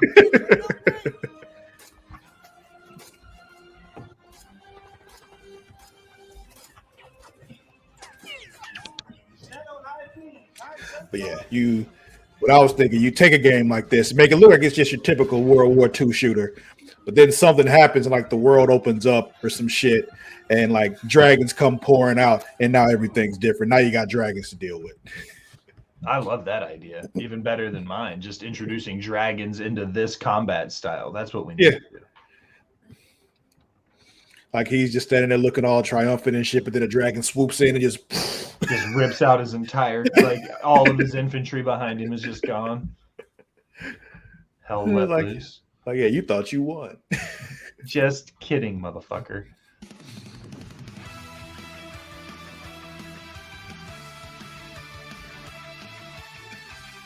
Is this Fortnite that's not Fortnite? We just saw this at another one of the showcases. We did that one. Oh, Atomic Picnic. Yeah, we did. You're right.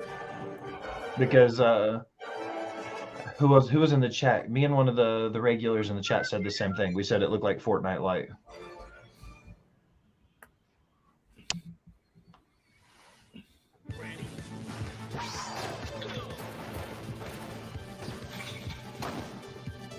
I could get behind a Doom style game. Mm-hmm.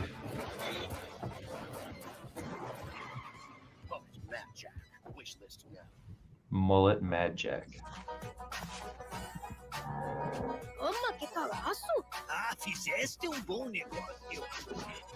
But yeah, when you get a chance, you definitely need to watch the Starfield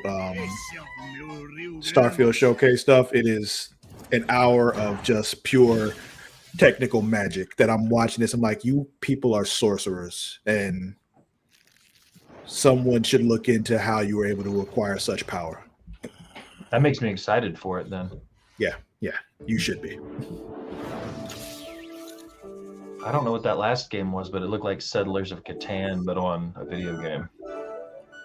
They had something earlier that was supposed to be it's like a As an AI, I have no need for material possessions. Hidden Door is what it's called. It's like a choose your own adventure kind of thing, but you're able to like do whatever you want because it works with AI and all of that. So it's that's cool. So basically it's just like they take certain stories and put you in them, and it's like you can like make decisions and everything like you pay at a tabletop RPG kind of thing. Like they had different things. Like I saw Wizard of Oz was one of the things they had a choice of, you know. And you put yourself in the Wizard of Oz story. So like I can drop myself in the Wizard of Oz story and join with the witch because fuck the Wizard of Oz. No surprise. Look, I don't know how to tell you this, Frankie, but they're not actually. Okay, I'm definitely going to need to get a link then, so I can go back and rewatch that. The truth is out there. Great. But let's do some truth telling of our own and hear what Alienware is offering to folks at home.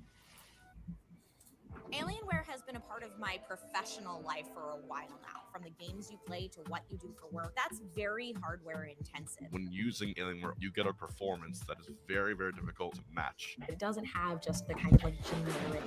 For you personally, Everything I do is and this is the way I've always felt about Alienware. If I'm going to spend $2,000 on a gaming PC, I feel like I could take that $2,000 and build my Build a own. better one. Yeah. That's how I feel about Alienware. And that's not a slight towards anybody who uses the company. It's not at all an endorsement or infringement in any way. But to me personally, knowing what it takes to build a PC, if I had an expendable $2,000, I could build a hell of a computer with $2,000. Definitely. And my thing is, only time I would spend that on a PC, it would be on a laptop because I can't build a laptop that way. But a desktop PC, yeah, I'm spending that and building it myself. And it'll be even more powerful than that Alienware PC. So anything else. So what's next? I don't even for a laptop, I would buy a laptop, but I don't know if I would buy a gaming laptop even then. Because when I think about gaming, I like the ability to I'm spoiled with 2 screens. So going back to one monitor seems foreign to me. I don't think I would ever want to go back to just one monitor on a computer. I'm not talking about replacing what I have with that. It's to have in addition, you know. Oh, okay. No, my next computer upgrade will be a laptop. That's a mobile unit to take what I do here anywhere I go. Exactly. But no. I love having a desktop, and even then, like I wouldn't want a game on a laptop. That doesn't seem like fun to me. I always want the biggest screen possible when I'm gaming. So it's one that I'd want to take with me because, like, you know, if I'm going to visit my family, you know, down in Florida and all that kind of stuff, and I need to be able to like edit stuff, but also like I've been playing, I don't know, let's just use Diablo as an example. I want to be able to play Diablo while I'm there too, you know, and it won't be the ideal situation, but I can still do it. Or like games like Starfield coming out, I can only play that on my PC. So I'd want to be able to play Starfield while I'm in Pensacola, you know. Did I interrupt you? You're going to say something. No, how's the PC remote play on PS5? I love it. It's there's a slight latency if you're looking for it, but not enough to where it's really causing an issue. I was waiting on Baldur's Gate. Give it to me. Nice. Awesome character art for me in like a D&D style. Like, look, I want to be a wizard, like fully Gandalf out with like a staff and like blasting spells like that. Can you like give me a sample piece of art? One moment. Here you are, Sean. That's not what he was looking for, but you know what? That's what he deserves. Professional artist's work would take hours, if not days. Yes, that is true. It's hard to tell this wasn't the work of a trained professional, but do you have any professional artist work, you know, just to like compare? I do. Thanks to the YouTube animators extraordinaire at MASH. Here's an original animation for Larian's Baldur's Gate 3. So fellow adventurers, the road to Baldur's Gate has been long. We have fought cultists of a strange new god, battled packs of fearsome gnolls, and gone toe-to-toe with creatures from beyond this plane. Today we faced our greatest foe yet. He was just so strong. And I think his blood was acid. I'm not sure how that even works, like anatomically. Tomorrow, we find higher ground, then rain down upon him with 100 arrows. No, first I will incapacitate him with a fit of hideous laughter. Then we will fill his bog with grease and set it on fire. And if he attempts to escape the blaze, fear not, for I will keep my eye out for him. Please don't. Even Lae'zel's puns are more amusing. Among Githyanki, I am considered extremely humorous. Enough! We must defeat this foe. Somewhere within these twisted swamps dwells a hag. That's literally how D&D works, though. You sit around and you argue about how you can I want to do this. I don't care if I have 1 in 100 chance of succeeding. I still want to try, damn it. Yeah. And you all do all the arguing until you come up with a plan, and then you go and try to face the thing, and the plan gets thrown out the window. Like it's just... There's a 7% success rate if everything goes perfectly. Fuck it, let's go. Teach us the source of your power. It's here. Frog. Oh, I didn't know you speak frog. Gosh, I'm so sorry about yesterday. I'm so embarrassed. You know, ever since the hag turned me into a frog, I've been down in the dust.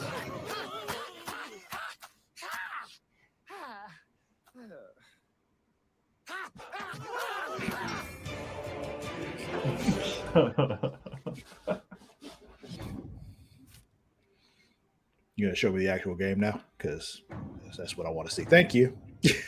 It was a clever little cartoon to get our attention. Yeah. Because you have to make sure that every single nook and cranny has something to do. You have to make sure that it's different. So you have to be incredibly creative. Given that the name of the game is Baldur's Gate, the city was really going to be the thing that people were going to be talking about. The city of Baldur's Gate is seamless, which it originally wasn't. These guys never look like you would expect them to look. All the components. And if the mix doesn't work, we start over. At some point, he said, like, can't we just connect everything? And that was a very interesting day. One of the things that's done. Bunch of middle-aged nerdy people who make video games for a living. Complexity that wouldn't have been there otherwise. Now it was this seamless, giant organism, and it really, really felt good. It's being able to look out of a window and see down the city slope, so you're seeing down toward the docks, and you're like, one of my teammates might be down there. They might be running around down there. We worked on it as a painting almost. You start with a sketch, a very basic line, and then you just start adding layers and layers. We can put lots more of the city onto the screen than they could in 1998. So we can do something that is more immersive, richer, has more texture to it. It feels like you are walking around a place where there are lots and lots of people living their actual lives. You have crowds that are walking around, can talk to pretty much anybody, and they react to every single thing. It's very alive in that sense. Every person that you meet in Baldur's Gate has got a story to them. All the things that you have done up to the city really matter. You can really feel the conclusion of everything just gathering there. We actually build anticipation through all these characters that you've met, through all these situations that you've been through. All the stories that you have been following, all the decisions that you've been making, they all come to fruition in that lower city. And the great thing is, if you so choose, you can be another bad thing that's happening to the city. You can arrive and be like, this place is on fire, and then you can throw petrol all over it. Yeah, why not? That makes sense. Production, we felt like the city was our destination. We spent, I think, 3 times, 4 times as much effort on the city than we originally planned. But the result, the feeling of walking in there is just fantastic. I love great big open world games. Constant jostling or things that are very much of the real world, and then you can indulge in the completely fantastical. And then when you walk into the city, the noise of everybody talking to each other, the knowledge that everywhere you look, you can go there and you can do something, the knowledge that you can fly through it, it's great. So the thing that I was the most afraid of when we started making this game turned out to be the thing that I'm the most proud of.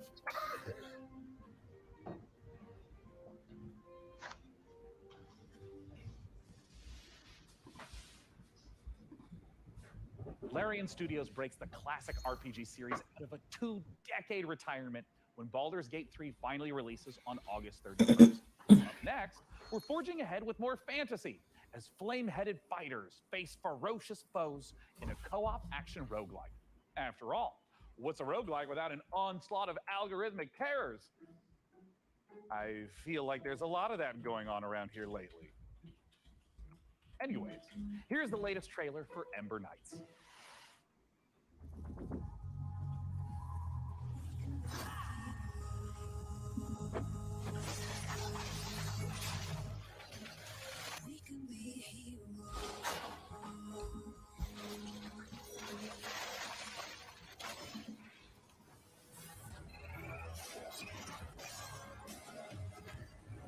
This is some better. I'll let you know in a second. Okay. Oh yeah, I think that's better. Okay. There were 2 Yetis in my audio settings, so I switched to the other one. I don't know why it would make a difference. Okay.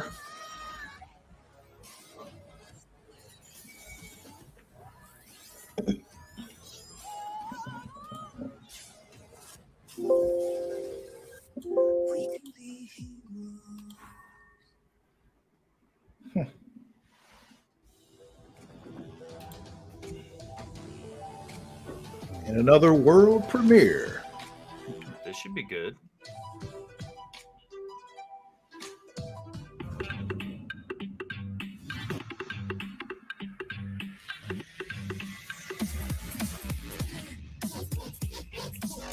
What? I also realized that my gain was turned like all the way up. So if my headphones were coming through at all, like the microphone may have been catching the echo that way too. Gotcha.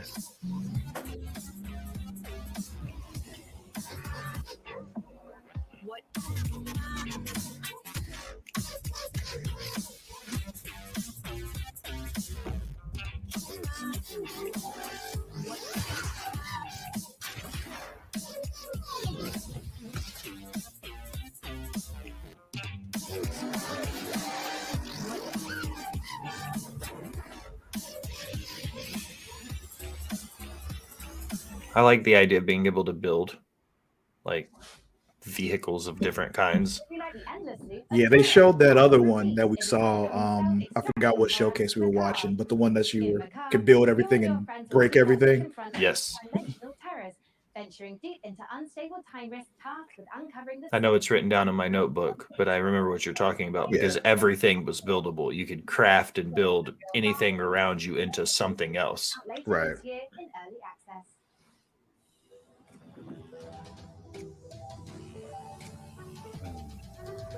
World premiere.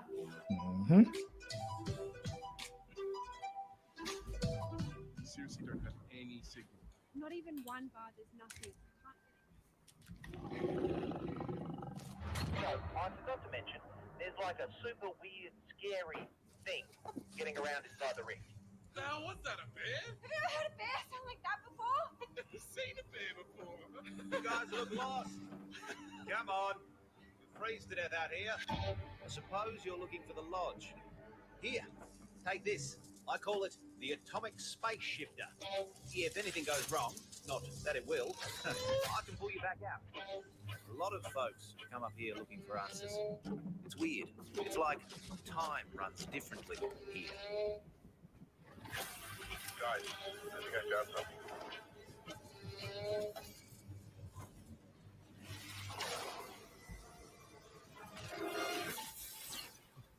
We gotta find the others, dude. Well, okay. Yeah. Well, that's one less person you got to find. I mean, that was pretty straightforward. Ooh.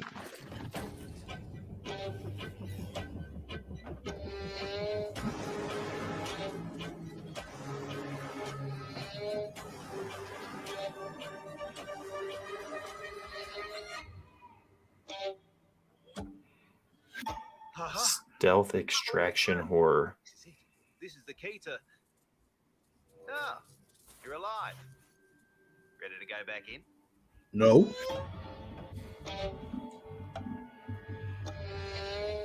Did you ever play Half-Life? And Half-Life 2? I have not. It's another one that I've always heard about, but I just never actually played it. It's one of those Valve games with like Portal and Team Fortress. Yeah. It's all made by those guys. I don't know why that the little gun pew pew ray they had reminded me of Half-Life. Mm-hmm. Thousands of us answered the call, rallying to save those we can. Every one of our ships a ray of hope. Captain, it is up to you to find us a new home, so we can plant the future seeds of humankind. Oh man! Every time they're showing me some kind of sci-fi game, I'm thinking to myself, Starfield did this better already. Like, this just isn't going to do it, guys. It isn't. It's just like other games we were seeing. They're just like, you can't show us stuff like this after we've seen Diablo 4. Like, it's so much out there now. And like, if you had come out 6 months ago. Yeah.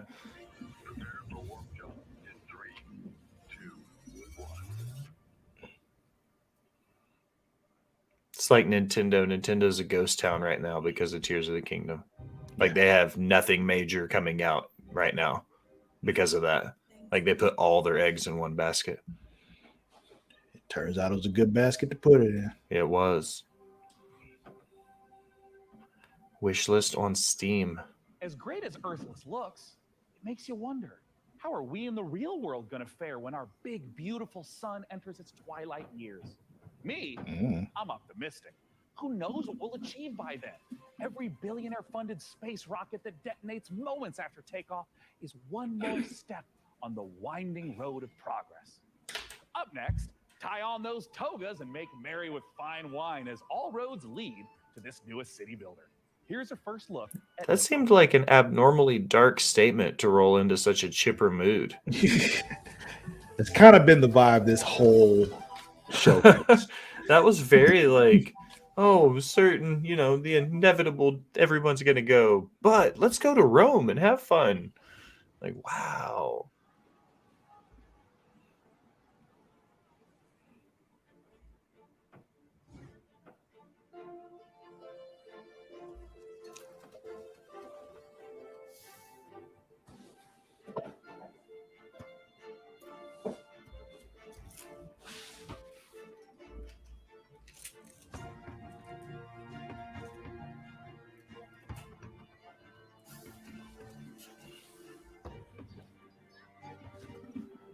I'm almost always in on a game that reminds me of Civilization, and this reminds me of Civ.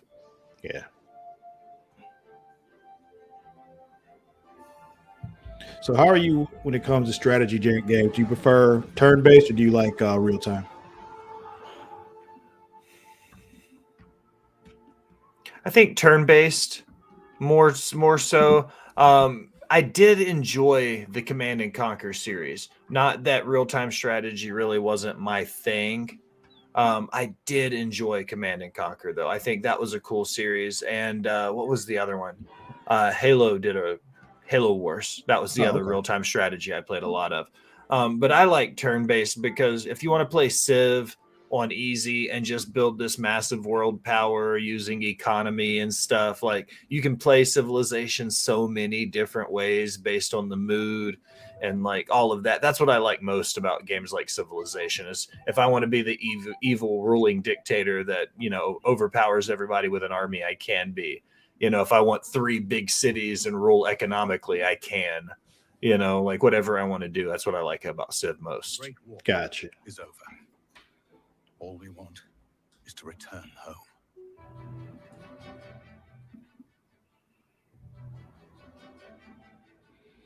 Okay, THQ Nordic, what you got? We fought for. Brothers. World War I with dragons? If it's not, it should be. Because they're all doing it wrong. If there's no dragons in this game, it falls short. It's a disappointment. Baldur's Gate has dragons. See? It's one of the hottest games coming out ever. And they've got dragons. I haven't seen one yet, but I bet Starfield has a space dragon. Space dragons. Disputed by the red and white armies. Space dragons. Mm-hmm. We also had a conversation, me and Matt, about how you just put space in front of anything and make it sound cooler. Yeah. From our outnumbered by enemies, we fight to make our way. Like, oh, there's dogs. They're space dogs. Means it's even cooler. Goblins? No, worse. They're space goblins. Space goblins, exactly. See? Anything. It's like, well, you wear glasses. No, they're space glasses. They're space glasses, Travis. Let's get it right. Yeah, exactly.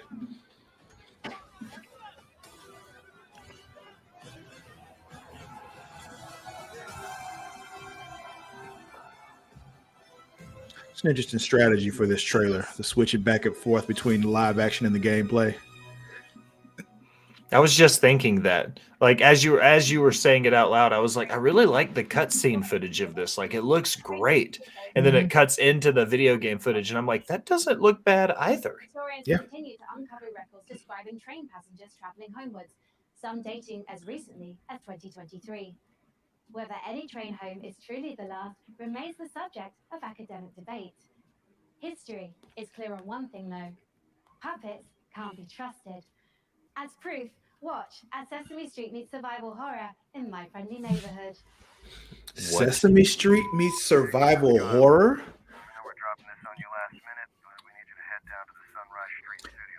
Shit like this is why I wanted to watch this showcase, because you don't see stuff like this in an Xbox showcase. What? Because PC games will try some shit. It's always the worst. Yes. Raise the curtain. Bring up the lights. The neighborhood is coming to town. Oh my God, no. Wow. Did you see that creepy shit? Yeah. This might be the creepiest thing I've ever seen now. Like, I've seen some creepy shit. Wow. Nothing like a good survival puzzle. Like collecting their faces and shit. Mm-hmm. Is that like a Rolodex gun?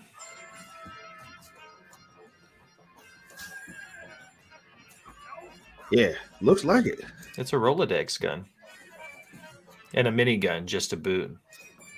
So are they all like made out of office supplies and shit? God, I hope so. That would be fun. Yes.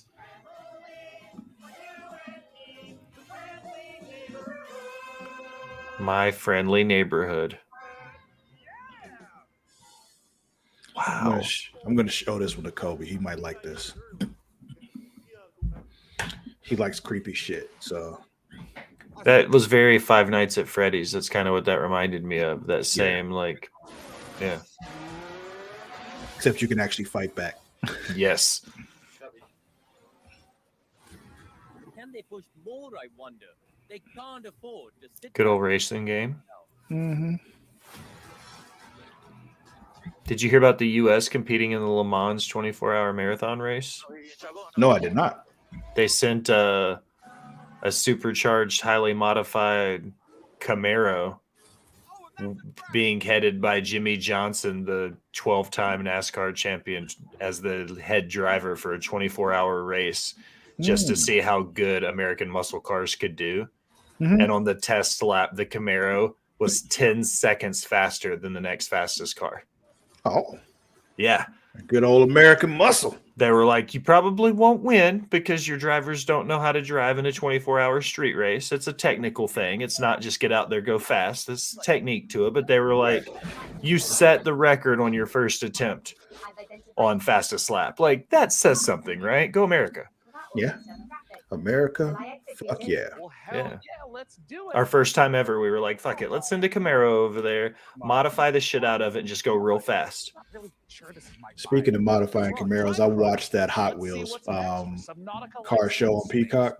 You know what I'm talking about? Yes, I do. Yes, sir. It was just one of those.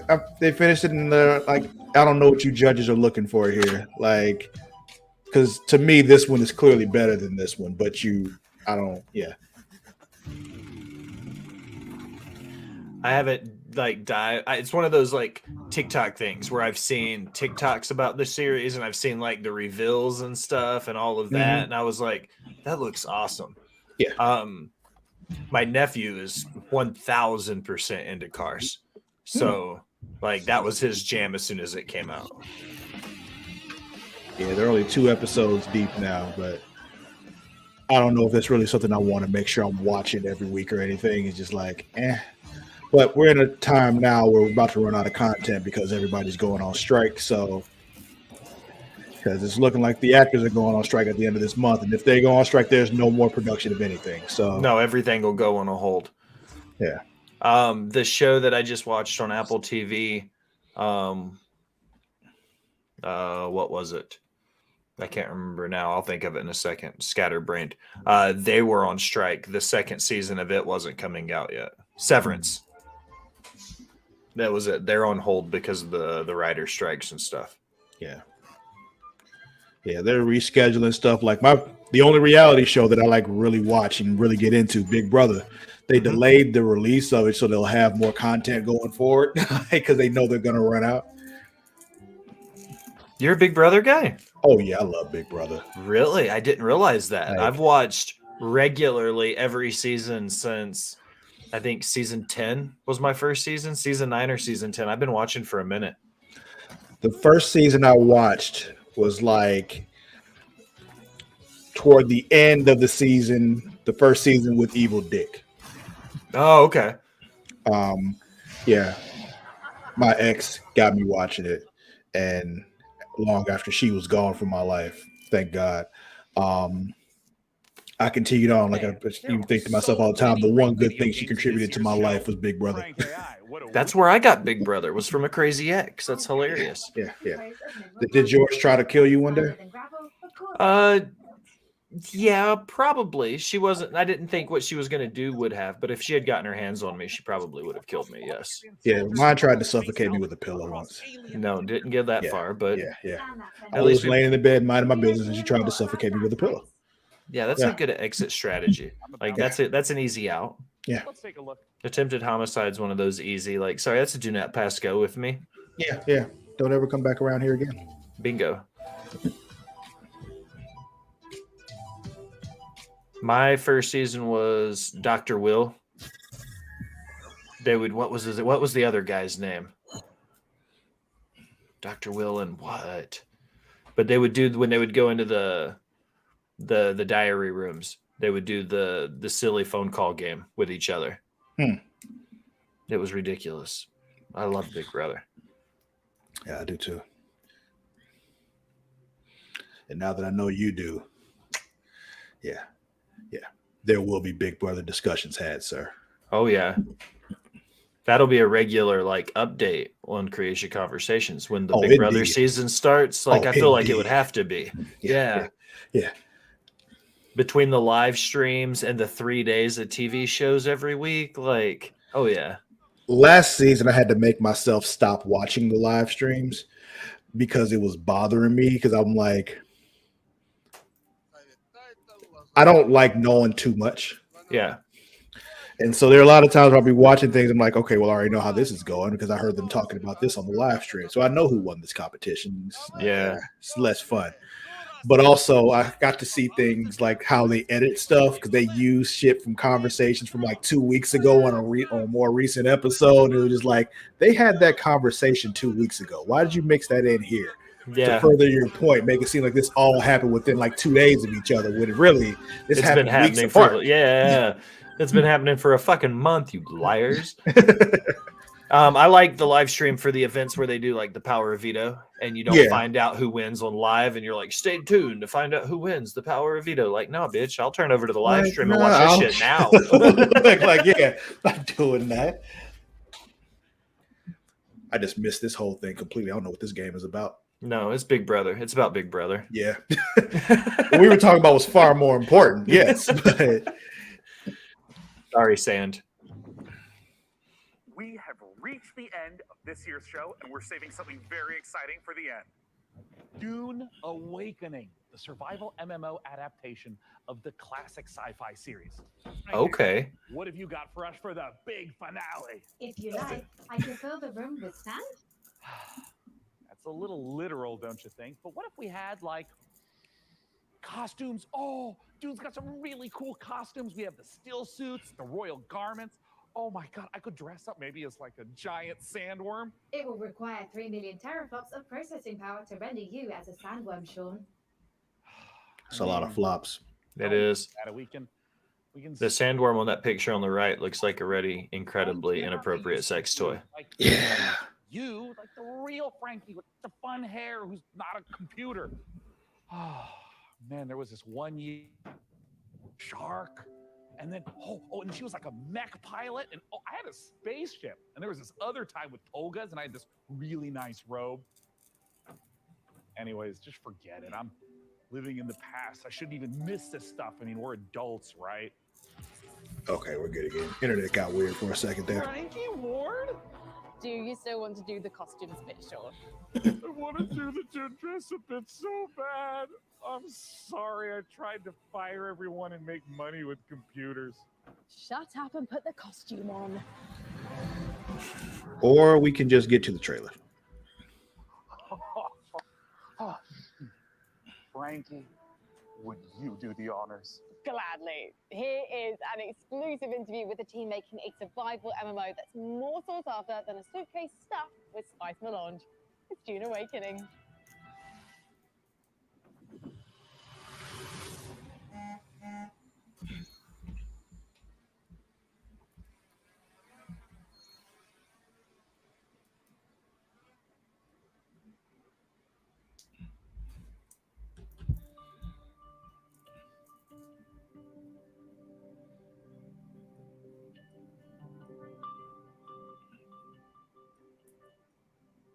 My name's Joel Bylos. I'm the creative director on Dune Awakening. So Dune Awakening is a survival, open world, massively multiplayer game. It is a game It's where a lot of players words. are invited That was. to explore the world of Dune. They involve themselves in politics, they involve themselves in intrigue, they involve themselves in combat. They have to survive on the most dangerous planet in the universe. And through this experience, they come to know the factions in the world of the universe.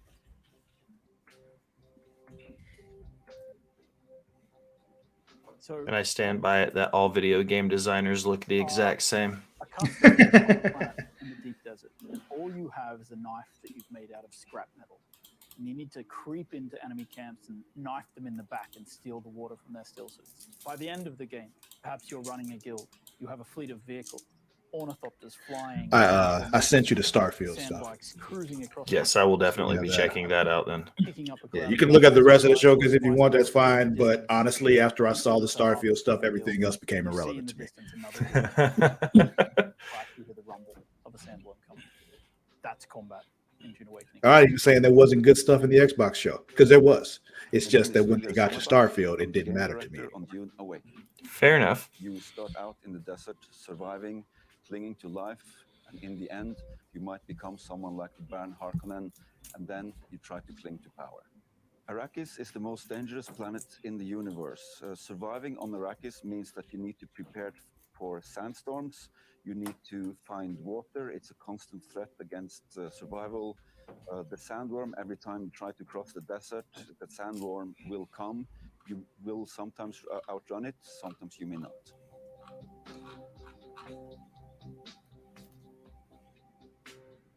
Dune Awakening is built upon a foundation of 5 pillars. Survival, which is obviously everything you'd expect to see in a survival game. It's water discipline, it's the surviving the sandstorms that sweep across Arrakis.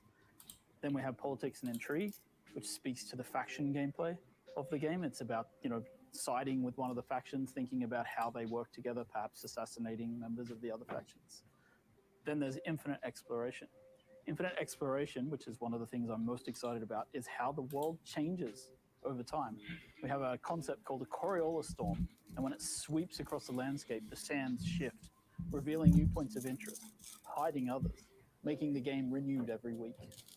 Then we have Combined Arms. Combined Arms is our combination. So does that mean if you're looking for a specific point of interest or temple and the sand gets moved around and covered it up, you have to wait for the sand to clear in that spot again before you have a chance to do those missions? That's what it sounds like. So you just have to find something else to keep you busy until that point of interest becomes available again. That's cool. Yeah, kind of like, incentivizes you to keep coming back and not going away for too long, because if you come back, what you're looking for might not be there anymore. Yeah, or the world could be totally different. Yeah. Oh. These things built into these pillars. On her controller, she's got the joystick, like the razors or the whatever they're called. Have you ever played with them? Protect, expand. I'm not sure what you're referring to. You said like the silicone things that clip on the top of your joysticks for your Xbox or PlayStation controllers. Oh, I know. Okay, yeah, I know what you're talking about. I haven't used one, but I'm aware of them. Yeah. You might have a base. It seems weird. I've never seen anybody actually use them. I remember when they first came out because they're supposed to make it easier to play. Then but fan face, you lift your gaze. I don't ever remember seeing somebody actually use them. Well, you might want to take this stuff. Then in the control phase, you may find yourself being a part of a guild or even the leader of a guild. Then the goal is to control the flow of spies on Arrakis. However, you're never safe. There's always someone lurking around the corner, and you really trust your second in command. So the goal of the control phase is that you are getting to control. Whenever you get into combat in the desert of Arrakis, Got a severe thunderstorm warning happening here. not only are you fighting human combatants, but the planet Arrakis itself. It's gonna rain here too, but I don't think it's gonna storm. Yeah, it's been raining off and on. I've been hearing thunder and shit all day. I mean, that looks, I doubt I'd take the time to actually play it, but that's also because I'm not as much into the Doom universe as some other people are. Like, I saw the first movie, but I think it's one of those things where if the series meant more to us, it would probably be a huge deal. It looks great. It seems really cool. The whole open world stuff, I love that. So yeah. But I'm also not really big on playing MMOs either. So I feel like an MMO has to have the whole analogy of having a lot of meat on their bones. Like it's Yeah. got to give me something to chew on to make me want to come back and sink like hours and hours and hours into a game. Influential people on the golf course. Life comes at you fast, I guess. Either way, see you next year. Bye-bye. Bye. Peace. Bye. Bye. Like I think his outfit would probably like his cosplay would mean something to me if I knew more about this series, but he just looks like a weird Uncle Fester to me. That's super tall for some reason. Yeah, like abnormally tall Uncle Fester. Yeah. So yeah, that was the PC gaming game show. Interesting stuff. Not much in it that really had me going like, oh, I definitely have to do this now, play this now, other than stuff I already wanted to play, like Baldur's Gate. I know I saw more than you did. Well, good to show that Stormgate looked pretty cool too. Because Stormgate was the first thing I saw. It looked great. Yeah, real-time strategy games are fun for me, so that's something I'd be interested in. Will I remember by the time it's actually coming out? Who knows? But yeah, anything that you saw that really got your attention? Stormgate was a lot of fun. Baldur's Gate was really cool, and like we said, the Dune series. I thought that was That was a great looking game. I'm a Zelda guy. You know what I mean? Like, if I was a Dune person, I would be super hyped based on the reasons why I was hyped about games that I like. It looks good. They've got good storylines, big maps, lots of stuff to do and chew on. So I feel like there's lots of good stuff for people that are fans of these franchises. Some of these franchises just aren't my thing, but that doesn't mean that the people that really are into Dune aren't hyped for this, because you should be, because it looks like a great game. Yeah, it looks like Stormgate is free to play. Nice. It's not out yet, but I did add it to my wish list because I want to have some kind of reminder when it comes around, because that does look like something I'd be interested in playing. I'll put it on my Steam wish list too then. Yeah. But yeah, thanks for stopping by, Will. I know you had a busy day. I appreciate you being here. Had a good time with you. It's always good to see you. You as well, sir. I appreciate you. And once again, I apologize for my tardiness, but it was fun to hang out and check out some video games with you for the last hour. Indeed, sir. So you have yourself a wonderful day, and all of you watching at home right now or wherever you are, you all have a good day as well. Thank you very much. Peace.